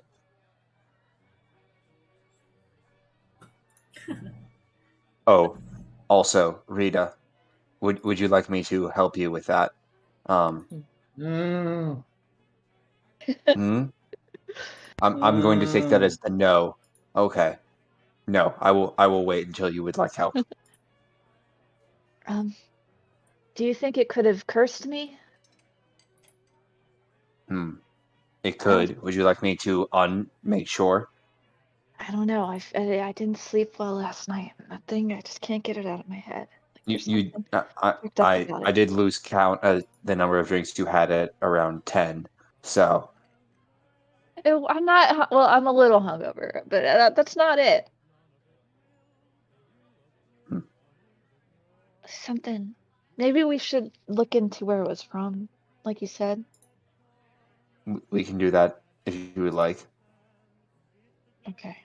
I assume everyone else agrees with that. Looks around the table. Like, you want to try to track it, see if we can't find where it came from. Maybe just walk in that direction, see if we can't find. Yeah. Mm-hmm. For that. Would be related to these necromancers or the eye or something. I don't know. It could. All right. Tarvik will slam his hands down on the table and stand up. Whoa. Yes. Oh, I'm sorry. I'm sorry, Rita. Was I being too loud? Okay. I think that is a no again. I have a quick errand to maybe run in town, and then maybe we can head out very soon. Okay. Weird. Do you want company? Oh, you can. I was just going to see if there was an herbalist in town. Oh, you gonna make more potions? He just gives like a nod to that. Mm-hmm. I'll stay with Rita. Okay. I'll walk with you in town if you like. Okay. He'll just start walking out the door. Okay, that's not the door. Oh, that is not the door. That's just The window. no. Tarvik likes exiting out of windows. You didn't notice that up to this point. No, I'm kidding. Oh, I love that. Okay. Yeah. So you go out. Sorry, I can just vividly imagine Tarvik, so this is just super funny when I imagine this. You take a wander around town. You see that a lot of people are just kind of working. You see people putting like grain in these storehouses here, which is what they are. And these are kind of like the buildings of residences. You kind of take a walk around.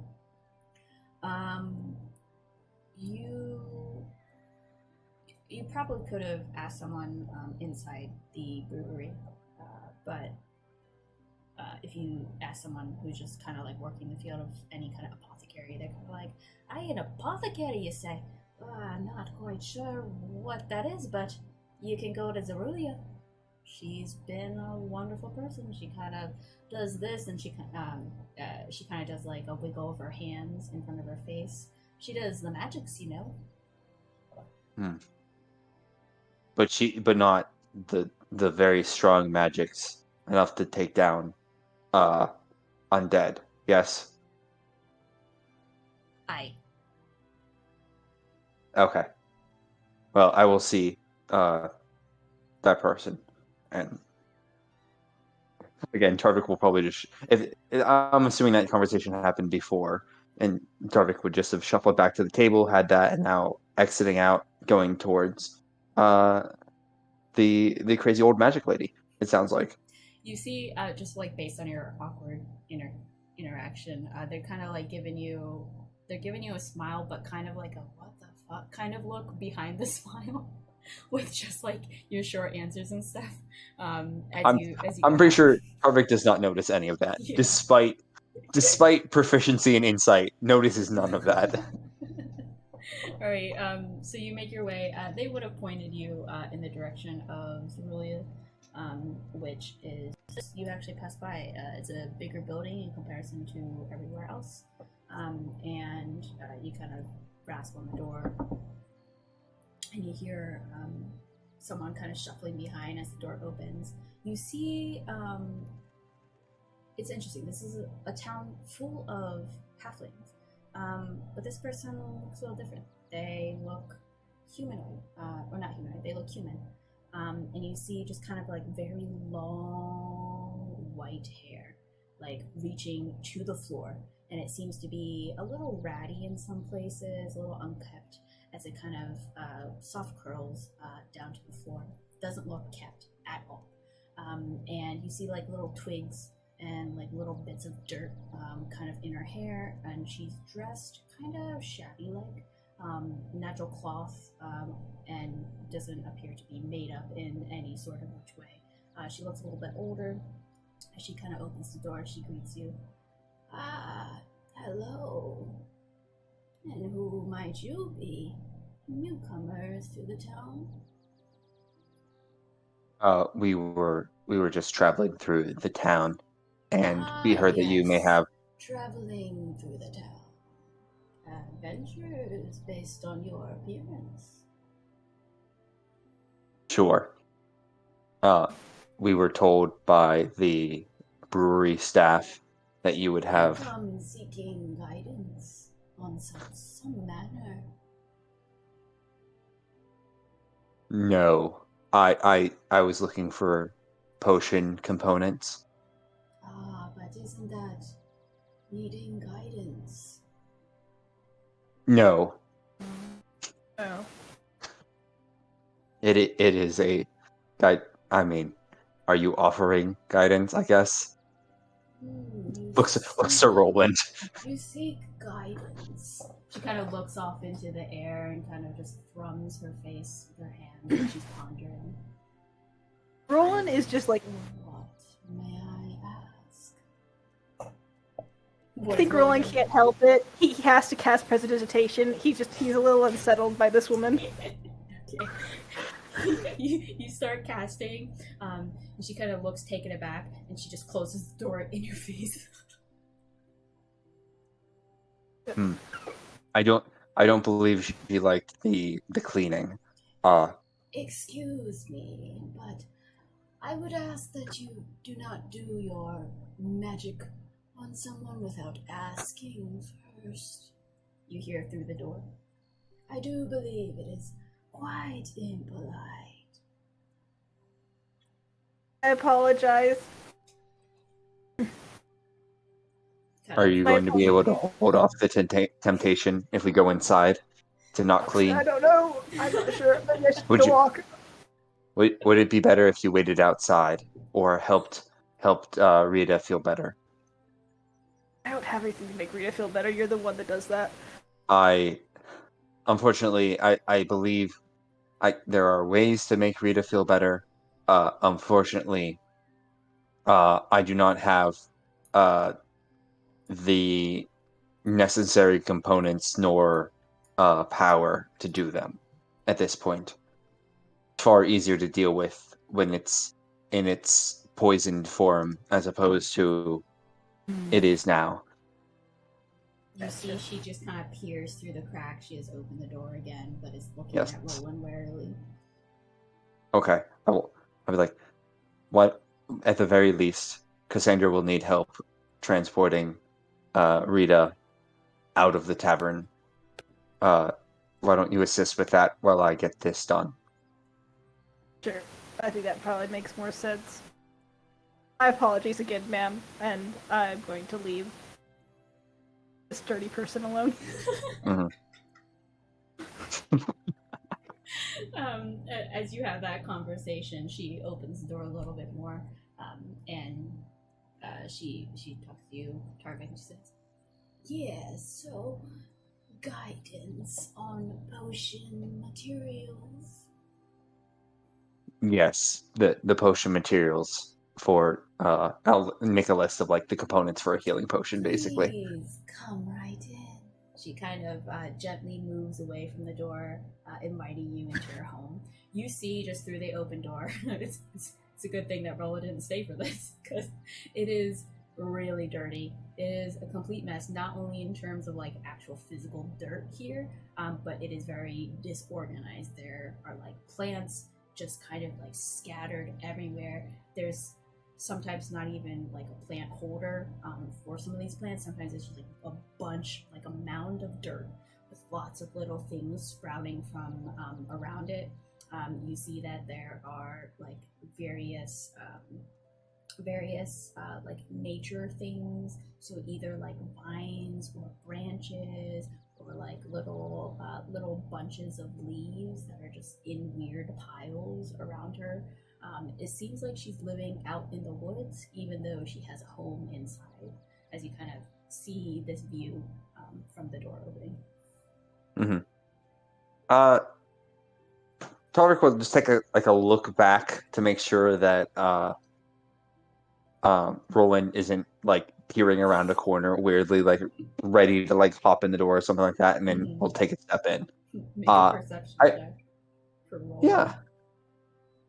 Roland, did you stay any time, or you just went straight back? No, I went back. All right. Yeah, and then you're 24. You don't see him. Yeah, I'll step inside then. All right, I honestly think Tarvik's probably lived worse than this in some capacity at some time, so I feel like he's probably pretty okay with it. So we transport to the two of you first, and then Roland comes along, so then it's 3. But while Roland and Tarvik were kind of away, Cassandra and Rita, what were you doing? How you feeling, Rita?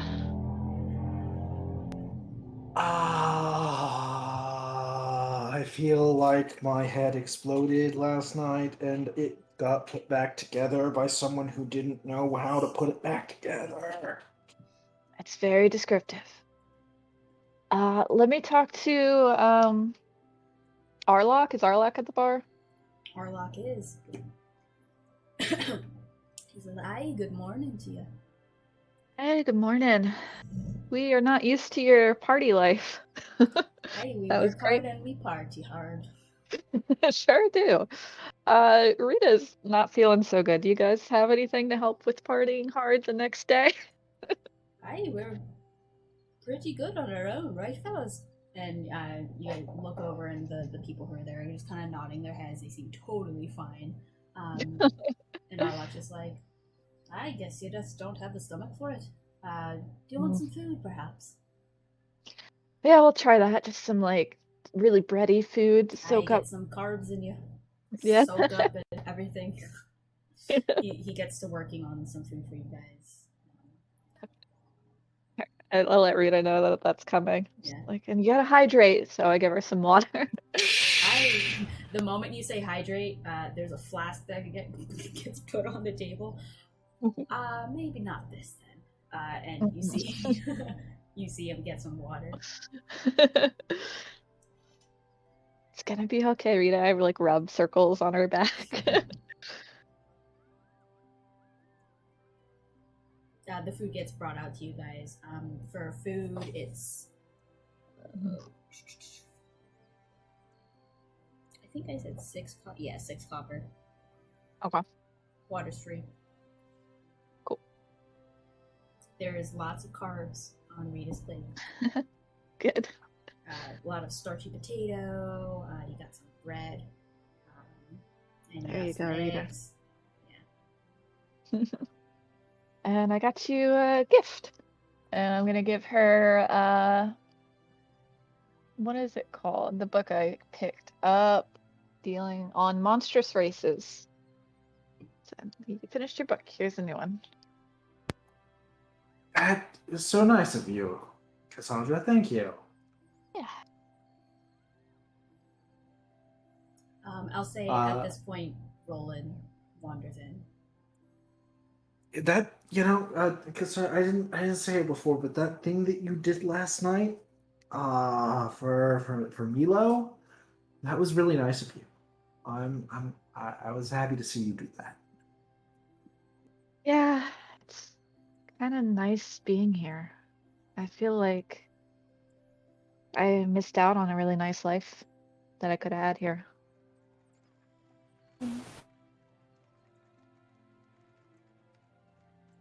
If you were here, then you'd miss out on your life that you did have. And that That's true. shaped who you are, and we would miss out on you, so... Yeah. Very wise, Roland. Good point. And now we have the world to save. No pressure. I could have just been a drunk halfling, Not sure that would ever be enough for you, though. And having seen them kind of exchange the books earlier, I'm going to go ahead and hand her a detailed guide to archery. Yeah. Sometimes I can't get in close. Like I probably shouldn't have last night. That really hurt. You can do more when you're in close, because you can play Yeah. it, right? Yeah. A hard trade-off. Mm-hmm. So Cassandra, do you thumb through the book now, or do you read it later? I'd say I'm probably a little too hungover to read. All right, so you save it for later. Yeah. Let's hop back over to Tarvik. So you enter in Xerulia's home, and she seats you down into a table. So it has 4 chairs. However, 3 chairs have plants on them. And so she takes one pot off, and she puts it on the ground next to her as she seats herself, and she looks at you as she motions for you to sit. She says, "Oceans, what kind of materials are you looking for?" You said there was one without a plant in it already. Yes. Okay, then I will take a seat at the one, and I'll list out whatever ingredients I would need for a healing potion. The various funguses and whatever else. For all the materials, interesting enough, you see her as you're listing them down. She just kind of nods at you, and you stop listening them, and it's just dead silent for like a minute. She's just looking at you with sitting at the table with her arms on her underneath her chin, and she's just staring at you for a minute, not saying a word. Can I take while she's doing that, and maybe after 3 seconds of awkward silence, can I take a look around the room? Do I see any of the ingredients around here, for instance? Make a perception check. 22. You see a lot of the more natural components. So, there are some interesting enough. I'll say there's some acid components that you need that aren't here, but in terms of some of the herbal stuff, you see it in its base form in terms of plants as you take a look around. Okay.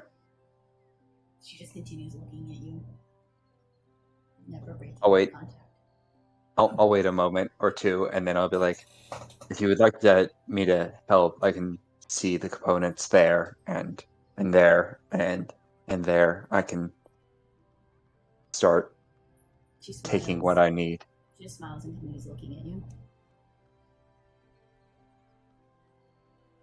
This continues on for a minute. Oh, yeah. Tarvik's eventually just gonna be like, I don't want to be rude, but I know my friend will only be able to hold back for so long before he will come and attempt to readjust your house to the state that he believes it is proper. And I would like to be out of here before he drags my more chaotic compatriots down here. Is that a threat? Are you intimidating?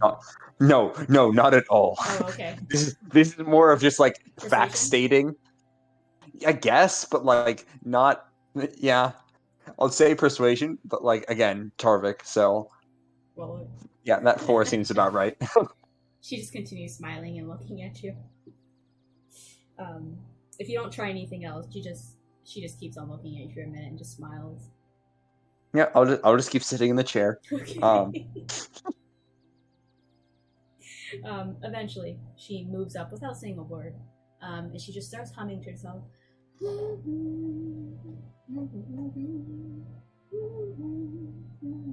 She just kind of starts walking around her place, not really doing anything. She's just walking around, looking at some of the plants. You see her go towards one of the material components for a plant, and she just walks by it and continues going elsewhere. I like I'll like as she's walking by, I'd be like, oh no, that was that was one. She does this for, I'd say like 30 seconds, or she just kind of meanders around. Do I recognize the song at all, or like anything like that, or is it just kind of like some random melodies?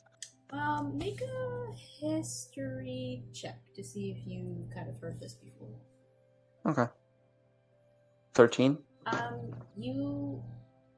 It's like a version of a children's song. Okay. Pretty well known. It just seems to be a tune that she just seems to be humming. And she just stops in the middle of the room, looks at you, smiles. Okay, darling. Would you mind leaving my abode, please? Okay. Nice talking with you, I guess. She opens the door. She like walks to it and opens the door. Cool. I'll step outside the door. And so you're walking out of the door, and as soon as you kind of turn around, she says, please wait a moment. And she just kind of outstretches a hand with all the materials that you need. Oh, thank you, ma'am.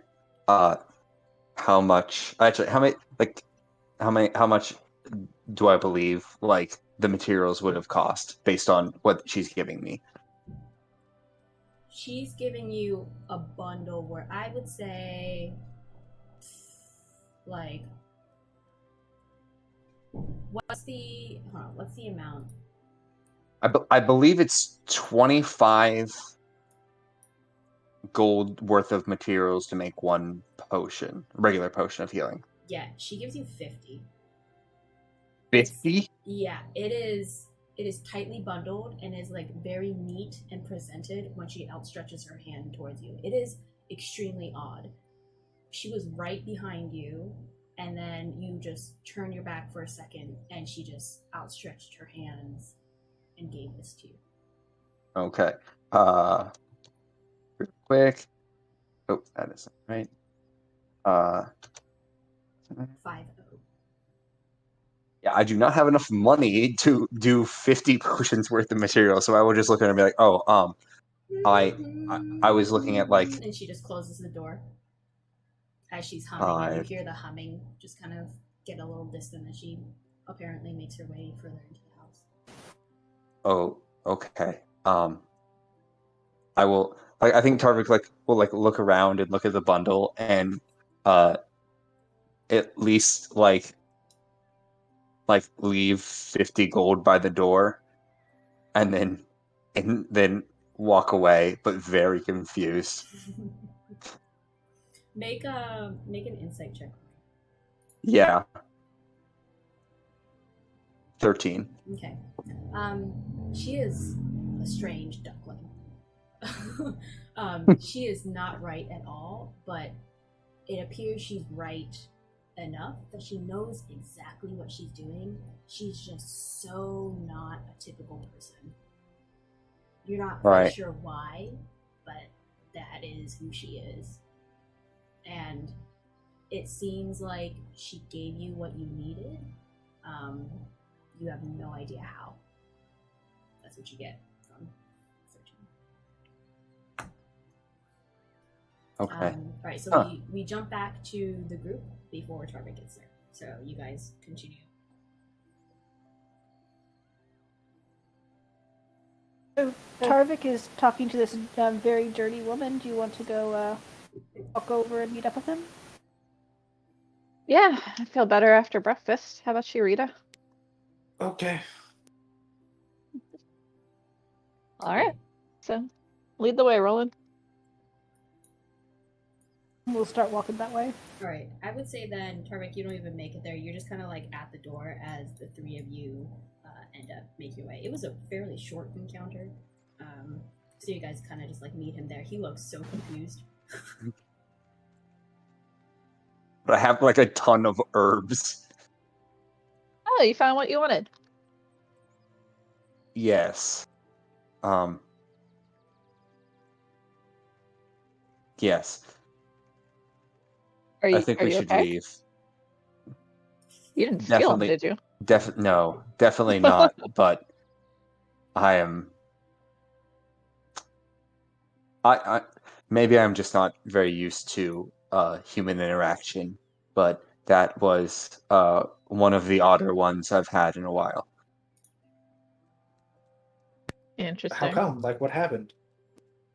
No, I'll say this. I'm guessing like we'll walk out of town because we're gonna start tracing this monster. Yeah, I'll follow you. And I'll be like, the lady in there made me sit in a chair, and she stared at me for a little bit, and then she walked around the room and didn't touch anything, and then she said that I should leave, and Were you mean so to her? didn't touch anything, and then gave me all of this, but didn't get You guys are going the wrong way. payment. Oh, okay. Well, were we? We We'll still get want to the- like look We're for trying to, tracks. yeah, we'll look Yeah. for tracks for the creature and see if we can find Mhm. it. Tracks for the future. Okay, then you're going. Do to we Mhm. do we really want to spend time running around looking for more of these things? I mean, like, yeah, they're dangerous. But like, You, I I don't mean, know. I do you feel like we believe that by killing one, another won't come and attack the town? Well, I don't know whether another one will come and attack the town, but I don't know if it's a problem that we can really solve.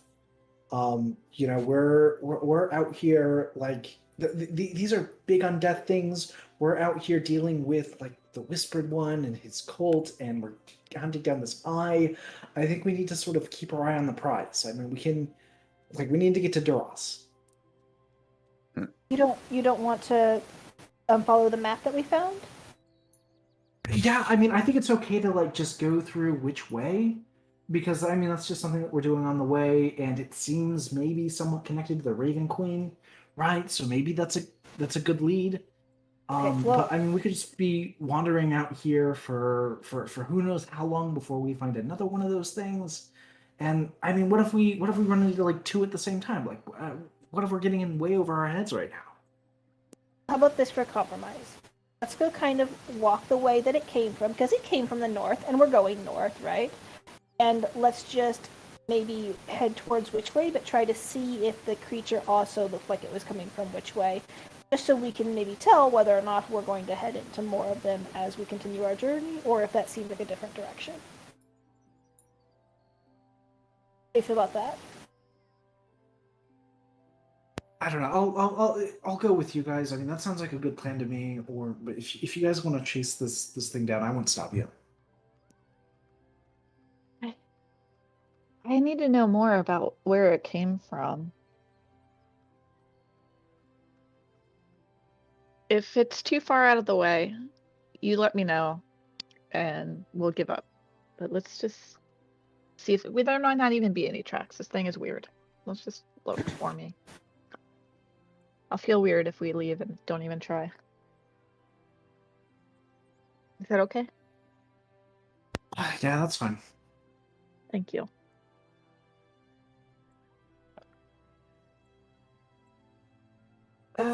Cross the field and see if we can't figure out where it came from, because it was like up this way, right? Yeah, it came from like this way, right? Yeah. It's like up in this field. Right. Stark difference from the night prior, where there was so much like gross, inky darkness. It is a very nice, pleasant day in this farm field, and I will say You can either roll investigation or survival. I'll help you, Roland. Alright. Oh, no. You know that there's a good one. Yeah. This creature seems to have come from the wooded areas. Kind of beyond this field and beyond the clearing, there's a woody area that these tracks kind of go back to. Beyond that, it's a little hard to tell. You would need to do another roll, but you know, based on what you've kind of already pieced together from before and your investigation roll now, that this seems to be a lone creature, and all the tracks seem to point to the one that you just killed. It seems to have been meandering in this area because of the signs of life, and it was trying to just take it. Any sort of life form, anything. I would say throughout your investigation, as you kind of near the wooded areas, you see some dead animals. You see like a dead deer, you see some dead squirrels, you see things probably in its wake that it decided to take. Didn't mean to rhyme there. But other than that, in terms of like actual point of origin, you're not sure. But it seems to be operating on its own. Anything else that you wanted to know about? Lose like the tracks like into the woods, or like we could potentially try to follow the tracks into the woods. You could follow it into the woods. You would just need to a little more. Based on your roll an intelligence check. My next question is going to be how does the woods path deviate from the direction to which way? Are they similar or completely different? Okay, so this is based on your knowledge of the area. Again, it's more general knowledge because you're not exactly necessarily from Andelirk, so you don't know specifically this area. You just kind of know the general northern areas from being from Duras. It's a little different. If you diverge to the wooded areas, you're gonna still go up towards which way, but you're gonna be, it's kind of like an angle, right? You're gonna go to the right angle instead of the left. So it would probably take more time to divert this way. What was the other question? What was the one question before this? It was just, can we physically follow the path into the yes. woods? You can. Okay, I think we need a vote. I'm going to point to the road, and I'm going to say that's the path to which way. Then I'm going to point to the woods, which is very similar direction, just kind of at an angle. That's the path that we could potentially follow the tracks. What do we want to do? Well, I do feel better knowing that it was just the one creature. Yeah. So I feel like at least the town is safe, and that makes me feel better. And I do agree with Rieta that the main mission is super important. I don't know. I'm okay with going directly to which way.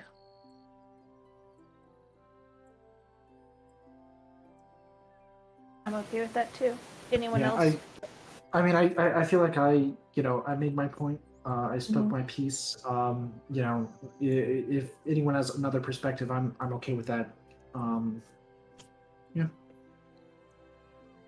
Tarvik?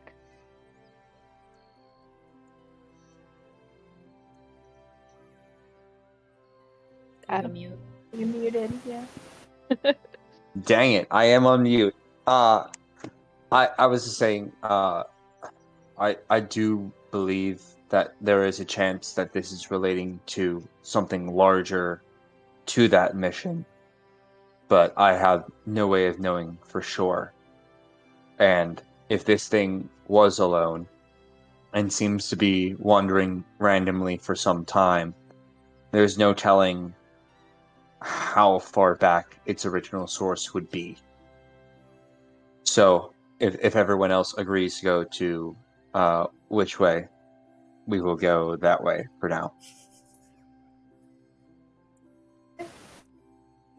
I will trust in the Raven Queen and go towards which way. Go that way to which way? Yeah. Tarvik put it. Which way? That way. Roland's way to which way? Yeah, As opposed to this way, that way is definitely the correct way. Mm-hmm. I love it. All right, let's take another break. How about this time we do a 5-minute break? So I'll see you guys at the 55.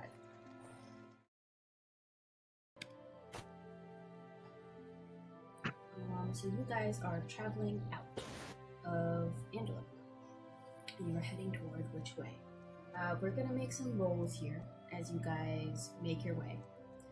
So I would like one person to make a survival check, and just as an FYI, Roland, if you make it, you will have advantage because you know the actual direction.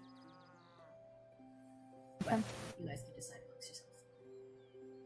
Everyone else feel good about survival because I'm only at a +1.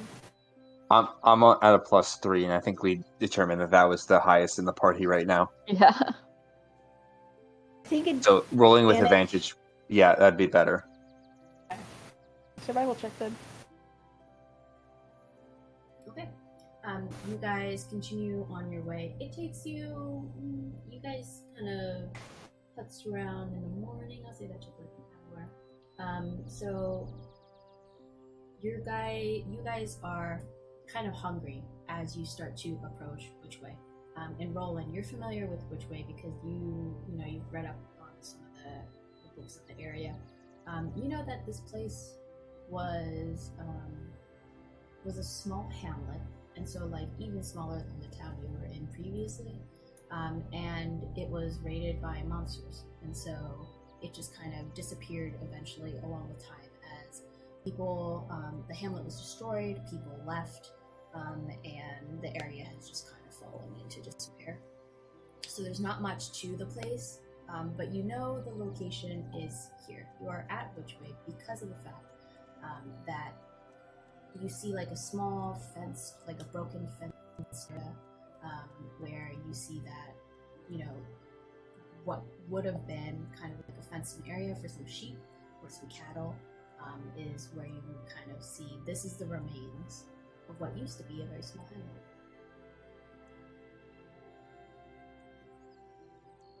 Is it? I think this is what remains of which way. Yeah, you see maybe some like rotted fences, like a broken down wagon, like really broken down, like just smashed to smithereens, and just like farmland area that's just been completely overrun with like wild pigs. Absolutely no like old building ruins. Nope, just completely demolished. This is all that's left. Wow. I'm gonna do a quick scan for anything dangerous. Make a perception check. 19. If provoked, those wild pigs may be dangerous. Only if provoked. I warn. Yeah, I warn the There's rest a of the lot. party. Don't mess with the pigs. Yeah, you could just kind of hear snorting all around.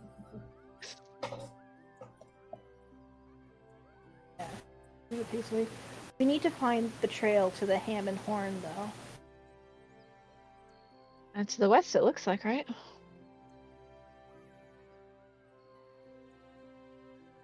Yes. I mean, do we want to just take a look around town at all first? I mean, it's deserted, but And there's no buildings or anything. It's just. I mean, we can look at that old cart Fencing. there. Yeah. yeah, all right, fair enough.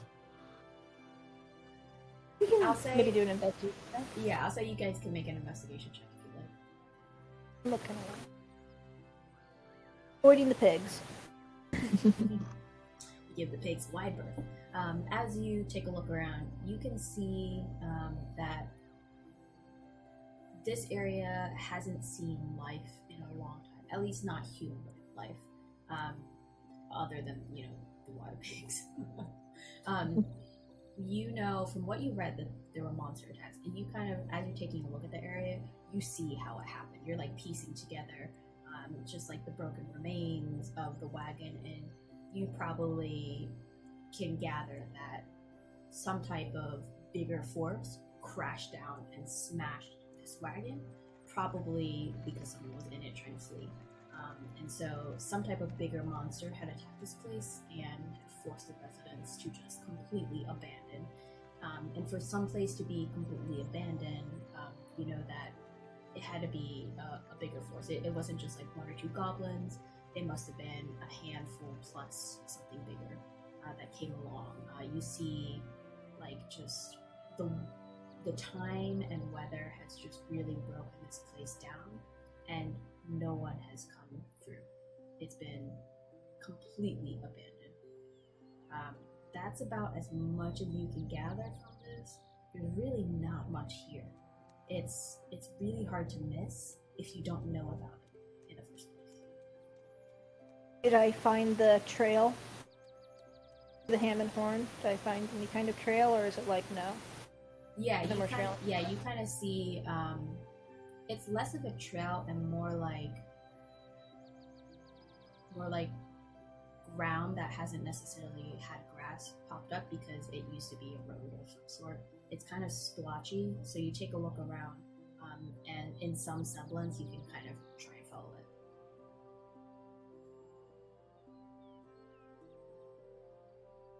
Do y'all think?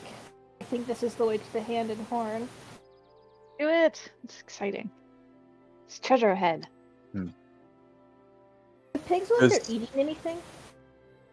Yeah, they seem to be eating like the ground. They seem to be like rubbing their snouts into the ground and just eating something. Pigs like to eat corpses, just so y'all know. Ugh.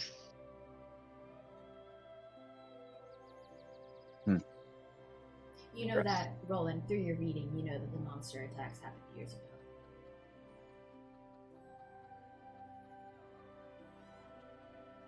I don't see anything dangerous though. Let's head on. Let's leave them alone and no. Mm-hmm. Alright, so you guys continue walking down this splotchy path. I would like someone to roll a d20 for me, please. Can roll that. Okay. You guys continue to make your way, and very fast. You have a very good pace, though. After a little while, you're very hungry right now, and you can see the sun is very high. Well, not very high, but a little past high noon, if you will. As you are making your way, you see this huge, outstretched cropping, and it kind of looks like a hand. Hey, that could be it. Did we want to munch some rations? Let's make a quick camp and sit to eat. Okay. Short rest? Is that one? Mm-hmm. Do I see the horn or just the hand?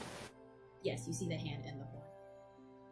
But what you first saw that was very apparent was the hand.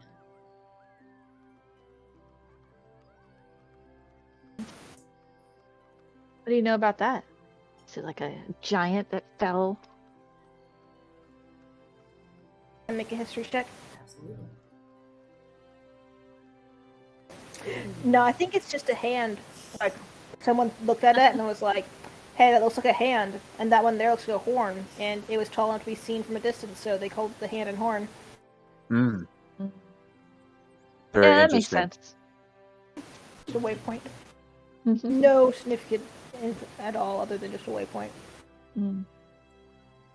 Just for funsies, if you had rolled something other than a nat 1, so the nature of the hand and horn is some avant-garde artist decided to come up here and just place this here as like a joke. As anyone who would come across this, they'd be like, why is there a hand and a horn here? And like, it was something that they wanted to do as their artistic sense led them to this. Hilarious. I love it. That's why it's here. But It's a Oh. beautiful story. indeed, you Mhm. don't know that. That we don't know. Yeah, that you don't know. Yeah, that definitely seems like a natural outcropping. But the rain can do that to rock sometimes. Yeah. The wind. The magic of the world just it takes form and Is the rain magic up north? Does it do different things? I mean, and everything, right? So Yeah, that's how farms grow. I mean, yes, but not, farms grow down south, but they don't often carve hands out of rock. So Can you both please I'm make pretty deception sure. checks for me as you're trying to trick Tarvik into thinking this magic thing? okay. I 100% believe the rain is magic in this world. Should I make a deception okay, check or then, no? then make Interesting. a... Yeah, then you don't have to roll. I Tarvik, don't know. make a insight. yep. Cassandra's messing with you, but Roland seems to be pretty sincere in his thought. It's I'm pretty sure the rains in the south are magic too, and just because you've never seen them make a hand doesn't mean there's not all kinds of weird magic shit that happen because of the rain. I guess I have not fully observed the rains. Maybe when sometime later on I will get a chance to just fully observe the rain and figure that out. Isn't your god like a rain god? Yes, but it's more of a sea rain thing.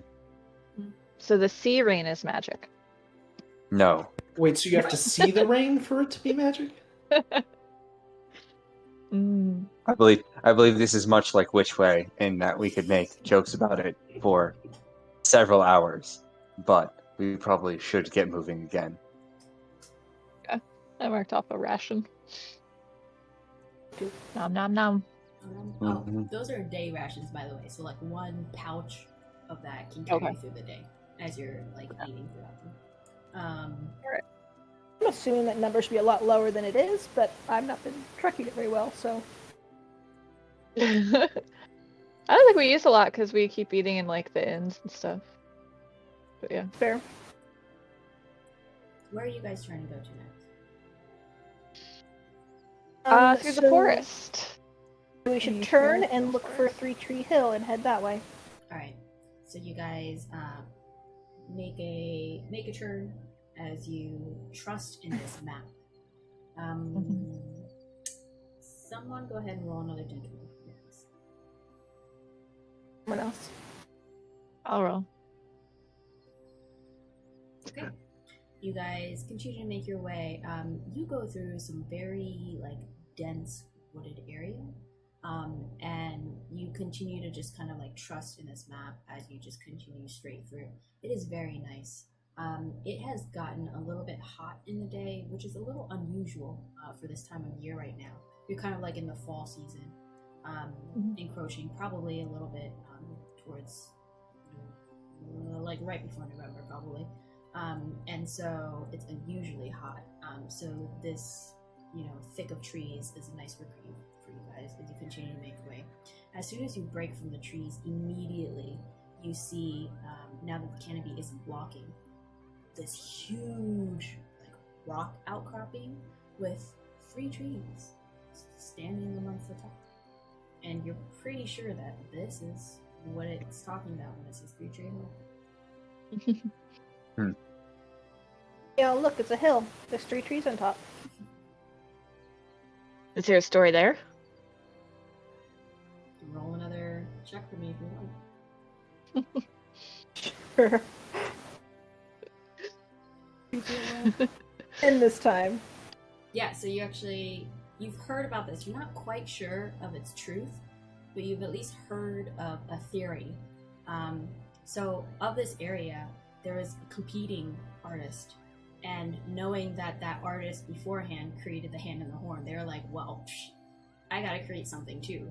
And so they were very into nature, and they decided, you know what? I'm gonna give that hand a middle finger, but I'm gonna do it the nature way. And so they decided to create the 3 trees with the most tallest tree in the middle to kind of make it look like it was flipping off the hand prior. Guys, This is just the a other theory, one was though. the other one was definitely natural, but this one, trees on the hill, no way, right? That one was 100% man-made.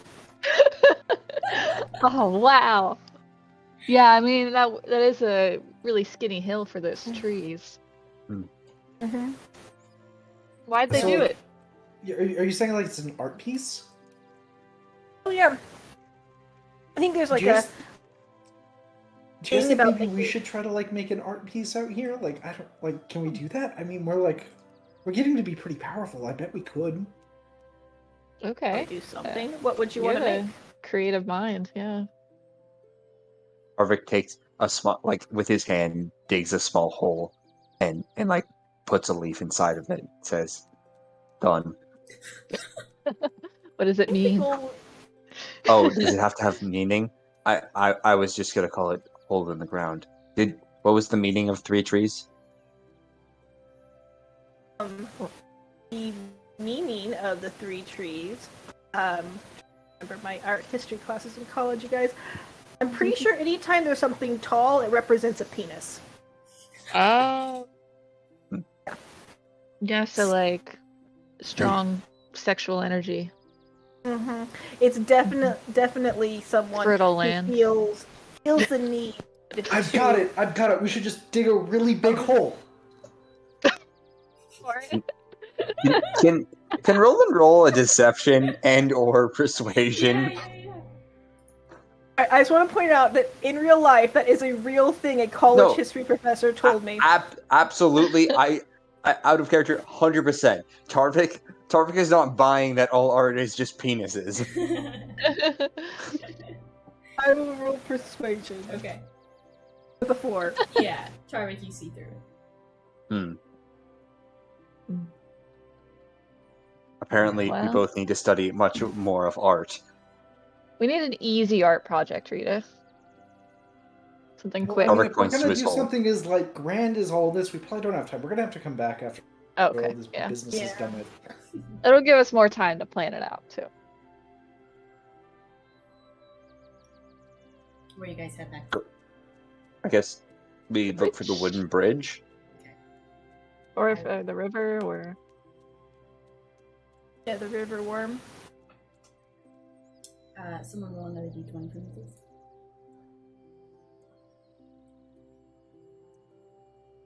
Rita. You're up. Okay. You guys make your way, and it's a very short distance. Eventually, you come across what appears to be a wooden bridge. Who is leading the party? Probably stop Roland. Tarvik across because he's wearing like full plate armor. And I'd be a little worried about him. Tarvik, are you sure we should have you walk over that? Oh, does it not? I mean, that town had no buildings at all. How is this bridge here? It can't be very trustworthy. I mean, there seems. I don't know if you look on the map. Even though there's a town there, there appears to be a home, some sort of house, with a tree somewhere farther along. I mean, we have to go over the bridge, but maybe, I don't know, tie you to a rope and then send you by yourself. Okay. Because you're super heavy, right? I mean, Your armor. yes. I'm not calling you that. Someone make a perception check for me as you stand before the bridge. Okay. I'll make one. Oh, sorry. Not very well. Yeah. This bridge, you can take a chance on it, but you might want to have some redundancies in place in case it doesn't work out, because it looks a little shaky. It doesn't look like it's been maintained or taken care of at all. It doesn't seem like there are any gaping holes, but you're not sure about the actual structural integrity of such old wood. Oh, How you know what? how big is the bridge? Like how big of a gap, and how far fall is it into the water? It's about a 10-foot fall into the water, and you can tell the water isn't necessarily like a lazy water, but it's not rushing either. It's somewhere in the middle. where you could get carried away, but you could eventually stop it. Catch yourself on the bank if you make some good rolls. It's not like extremely hard. But- The width of the bridge is probably around like 10 feet, and the length of the bridge is probably like 20. Maybe I'll go across because I'm super light, and I'll bring a rope with me, one end of a rope, and then see if there's anything I can tie it off on the other end. Seems No, really side. smart. We do have I can ask an unseen servant to go do that, or we have Oh, mage hand if you don't, or you can risk it either way. How long is it again? Will your mage hand reach, your servant reach? Well, the mage hand's only 30 feet, so that would kind of be, I think, right at the edge of that. I'm double checking at 30 feet. The unseen servant is 60 feet away from me. You gonna try the servant and see if it can Yeah. bring a rope to the other side and tie it off on something sturdy? It'll Another take, idea. 10 minutes. Sure. Another idea is we've got this ring of swimming. Maybe we can just swim across one by one and use mage hand to pass it back and forth. Does it require attunement? Nope. That might work then.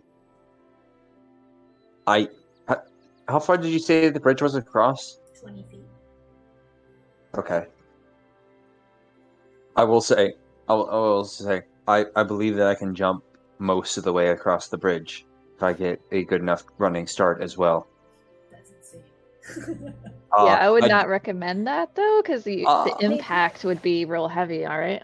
I agree. Maybe jump across the water and with the ring of swimming, and then you only have to swim a little bit if you fail. Sorry, I Yeah. interjected with that's insane, thinking in terms of normal human life. That's insane. Yes. Right. Not a good idea. The long jump. I was looking it up because I was like, oh, okay, for you have to do height and all this, and I was like, with my strength score, I have with a 10 feet running start, I have a 19 feet horizontal That's jumping crazy. distance. Wow. That's So- pretty awesome.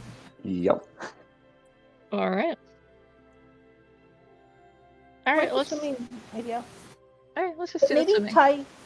tie rope so to the person swimming, just in case they get put away or something happens. Okay. All right, Rita, you want to start? Since you have the ring. Yeah. I'll go first. So I will sort of walk maybe just a little bit upstream of the bridge, and then swim across. All right, you do so with ease. Okay. I'll cast Mage Hand and take the ring and Mage Hand it across the river to the next person. But you know what? Sorry, I'm just looking up what ring of swimming does. It just allows you a better swimming speed. Go ahead and make a make an athletics check. Just make an athletics check. And we tied a rope to her. Yeah, you're fine. You swim across over. The water is bitter cold. Okay. All right. I'll tie a rope to me and take the ring and swim across. Okay. The rope, Make an athletics check. we do have a rope, but you can also use the rope to help you too if you want. Or you string across. Yeah, I mean Yeah. that's true. We have a rope on the other side, so you can just Okay. hold on to it. Yeah. If you So I'll hold do on that to it, then. you'll have advantage. Okay. I'll do that. Oh, good. Great. You swim across. Again, it is biting cold. Okay. And I hand the ring to Rita to Mage Hand again. Okay. I send it back.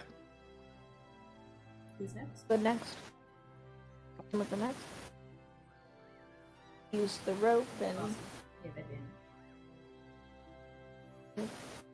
advantage. sorry, with strength or athletics. Just Athletics.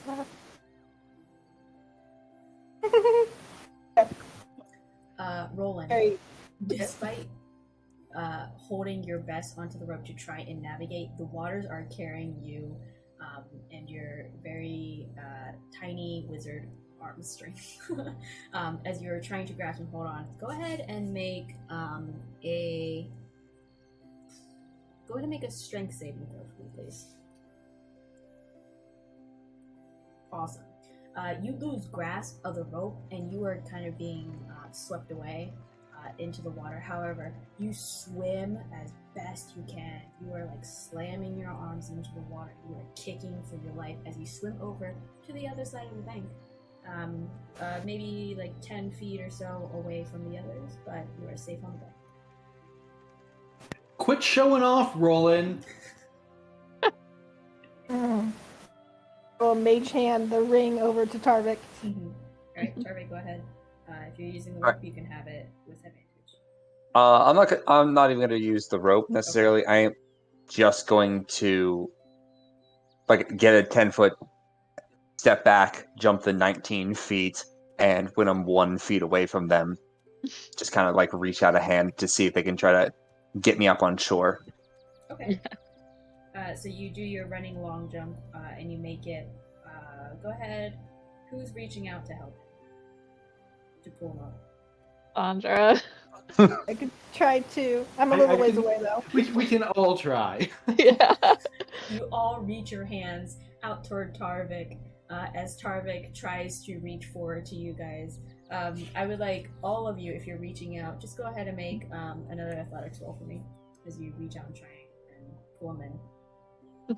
Yes. Rieta, you're not doing so much. You like outstretch your hand a little lazily, like not far enough to try and grab him. Cassandra, you go ahead and grab a little bit of his arm, but Roland, surprisingly, you are like all riled up. You have that adrenaline pumping from having to swim partway to the bank, and so you grab Tarvik and you pull him in. Well, we've done it. It's really cold. Yes, the three of you are pretty cold. However, you're warming up nicely because it's an unusually warm day. I use prestidigitation just to help that along a little bit. Okay. It does look like we are going inside of the Wyvern's Mark. The Worm's Mark, Going I'm sorry. towards it. Yeah, we are not there yet. Mm-hmm. But that's where That'll definitely dry us off. Yeah. Mm-hmm. Can we see it from where we're at right now? Like, can we see like the smoke or anything like that? You cannot. Okay. Okay. But we do see see a these trail? woods, I guess. Are these woods like the map? Are they like more dilapidated, or is it just? Yeah, it seems to be like fall leaves or fall trees. Mm. So you have the evergreens, like the pines that are like just always green, and then you have some normal trees that are Gotcha. fall leaves. So these are pretty. the scorch is where you're headed. Yep. Alright, someone roll another d20 for me, please. Tarvik's turn. It's my turn. All right. Okay. You guys continue making your way. These patch of leaves that you go through are just so nice. The colors are so beautiful. You really just take time and enjoy it on your way. As you pass through, you quickly make your way, and you eventually make your way, and you do see this scorched ground. Scorch of the red word seems to be an action here. As you see, this ground is just decimated. Something happened here. If you'd like to make a roll, you can, or you can continue on. Tell us the story, Roland. Should I roll history or nature? You can roll history. Ooh. You're very confident of this story. Through your readings of, like pre-adventure, you were just so interested in anything and everything. And so part of this was following a red dragon. And so worm, is just another way of just saying like it was a red dragon. So in this area, it's a very fairly desolate area with not too much, as you've seen through your travel. There's a lot of nature that's happening and small little hamlets here and there. But you heard of a story where there are these band of adventurers who had meandered their way up here. The details of the story aren't quite clear of why they're here, but it seems to have caused an encounter with the red dragon. It seems that the red dragon was kind of sighting for a new area to call its home. You're not really quite sure why it was, but it was in this area. And the adventurers and the dragon met. And as adventurers do, they saw a red dragon and they decided to fight it. And so they fought a very, very tough battle. You heard accounts of, the adventurers dying and being resurrected by their friends mid-battle, and then, like 3 of them falling, and then the one who was up was able to cast some type of healing magic, and so it was really, like, neat, what is it called? Like, biting your nails type of battle. And eventually, the adventurers had won, and they had slain the red dragon. However, there was a partner to the red dragon. And so, after hearing of the news, after not seeing the red dragon return home, it decided to venture out and figure out what happened. And so it circled the lands, and it just happened to find its mate here, laid bare, dead, with all of its possessions gone, and the remains to be left, just to be desecrated by wind and weather, storm and rain. And so, in its despair, it just breathed out and scorched the earth of where this battle happened, and it vowed to avenge its mate. And this is the mark it left, where it is a tale of revenge that you have not really quite sure what the end of it is, but this is that mark where it was so sad, so angry, that it decided to ruin this area.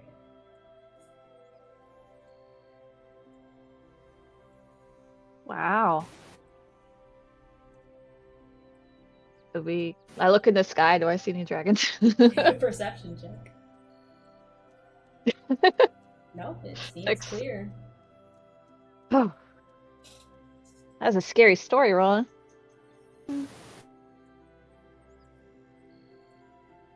Good thing we didn't kill that one dragon in the Miriam Vale. What if it had a mate? Very possible. Maybe it's hunting down Lydia now. Yeah, I know. I was just thinking that. Rieta. Is there foggy moors around us? Yes. Yeah, sorry. So in the detail of all this landscape, this scorch is huge. You see that, this dragon really let out its rage and anger. The lands are just completely blackened. And within all of this, it's unusual that there seems to be some remnants of like a foggy mist that seems to just kind of lay low to the ground, but it's there.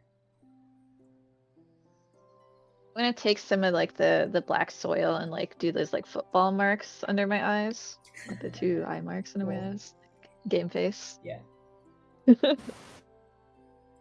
Tarvik also sees this and thinks that it's something that like you just naturally do and tries to mimic it, Oh my God. but like Yes. unsuccessfully. Oh, Cassandra will help you make it look cool. I have to imagine Roland is like looking at us, being like, "I want to clean their faces. Like, what's wrong with them?" I think Roland, looking at this, actually kind of wants to partake, but his are quite perfect. There's like no mess to them. They're like very clean. Just like rectangles on his face. Yeah. Yes. Like perfectly applied, magically applied. Yeah. What does Rieta do? Nice. Rieta just sort of like stands there and like looks at each of you, and her mouth sort of like gapes a little bit, and then she says, "No, I'm not rubbing shit on my face." Aw, Rieta. Not shit. It's dirt. Oh, dirt, mud, whatever. This clay is very good for exfoliating skin. I'm gonna take a little bit on just my made fingers that and like up. chase Rieta and try to boop her on the nose. I'm gonna say this is opposed. Rieta, if you don't want this to happen, make an acrobatics check against Cassandra. Okay. Is it my acrobatics too? Yeah, it's yours. Not bad. She boops you. Ah. I do like a little victory dance around there. No, you look adorable. Fine. It's fine. It smells like dirt. Is it like ash or is it dirt or what is it that we just put on our face? Oh, it's ash. Like there is nothing but char to this. Okay. I mean, it is dirt, but it's like ash dirt.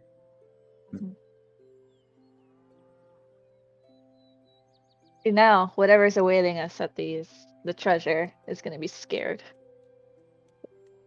Or it's going to be a red dragon and eat us immediately. Okay, One of well, the two. maybe. But we'll look cool while we die. Sure.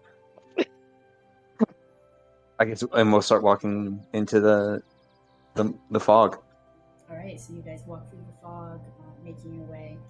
You see in the very, very, very distant, and I'm talking like very distant, there appears to be an outline of a house that looks very similar to this drawing here. You see the faint outline of it amongst the horizon, and you make your way there. I will say, let's roll one more d20 for me, please, someone. Roll again. Okay. Very All these rolls consistent. have been like, Yeah, I was about to say we're real consistent on the rolls. I think we got like 2 7s, an 8, a 6, and a 5. Yeah, single So digits here. But they're fine rolls. I was only looking for a nat 1. If I'm gonna be completely honest here. This was more. Okay. This was a very leisurely, just kind of enjoy the walk here. So as you guys continue to make your way, I will say that is the end of today's session, and we can jump into, actually getting to the place at next session. So I'm gonna stop recording.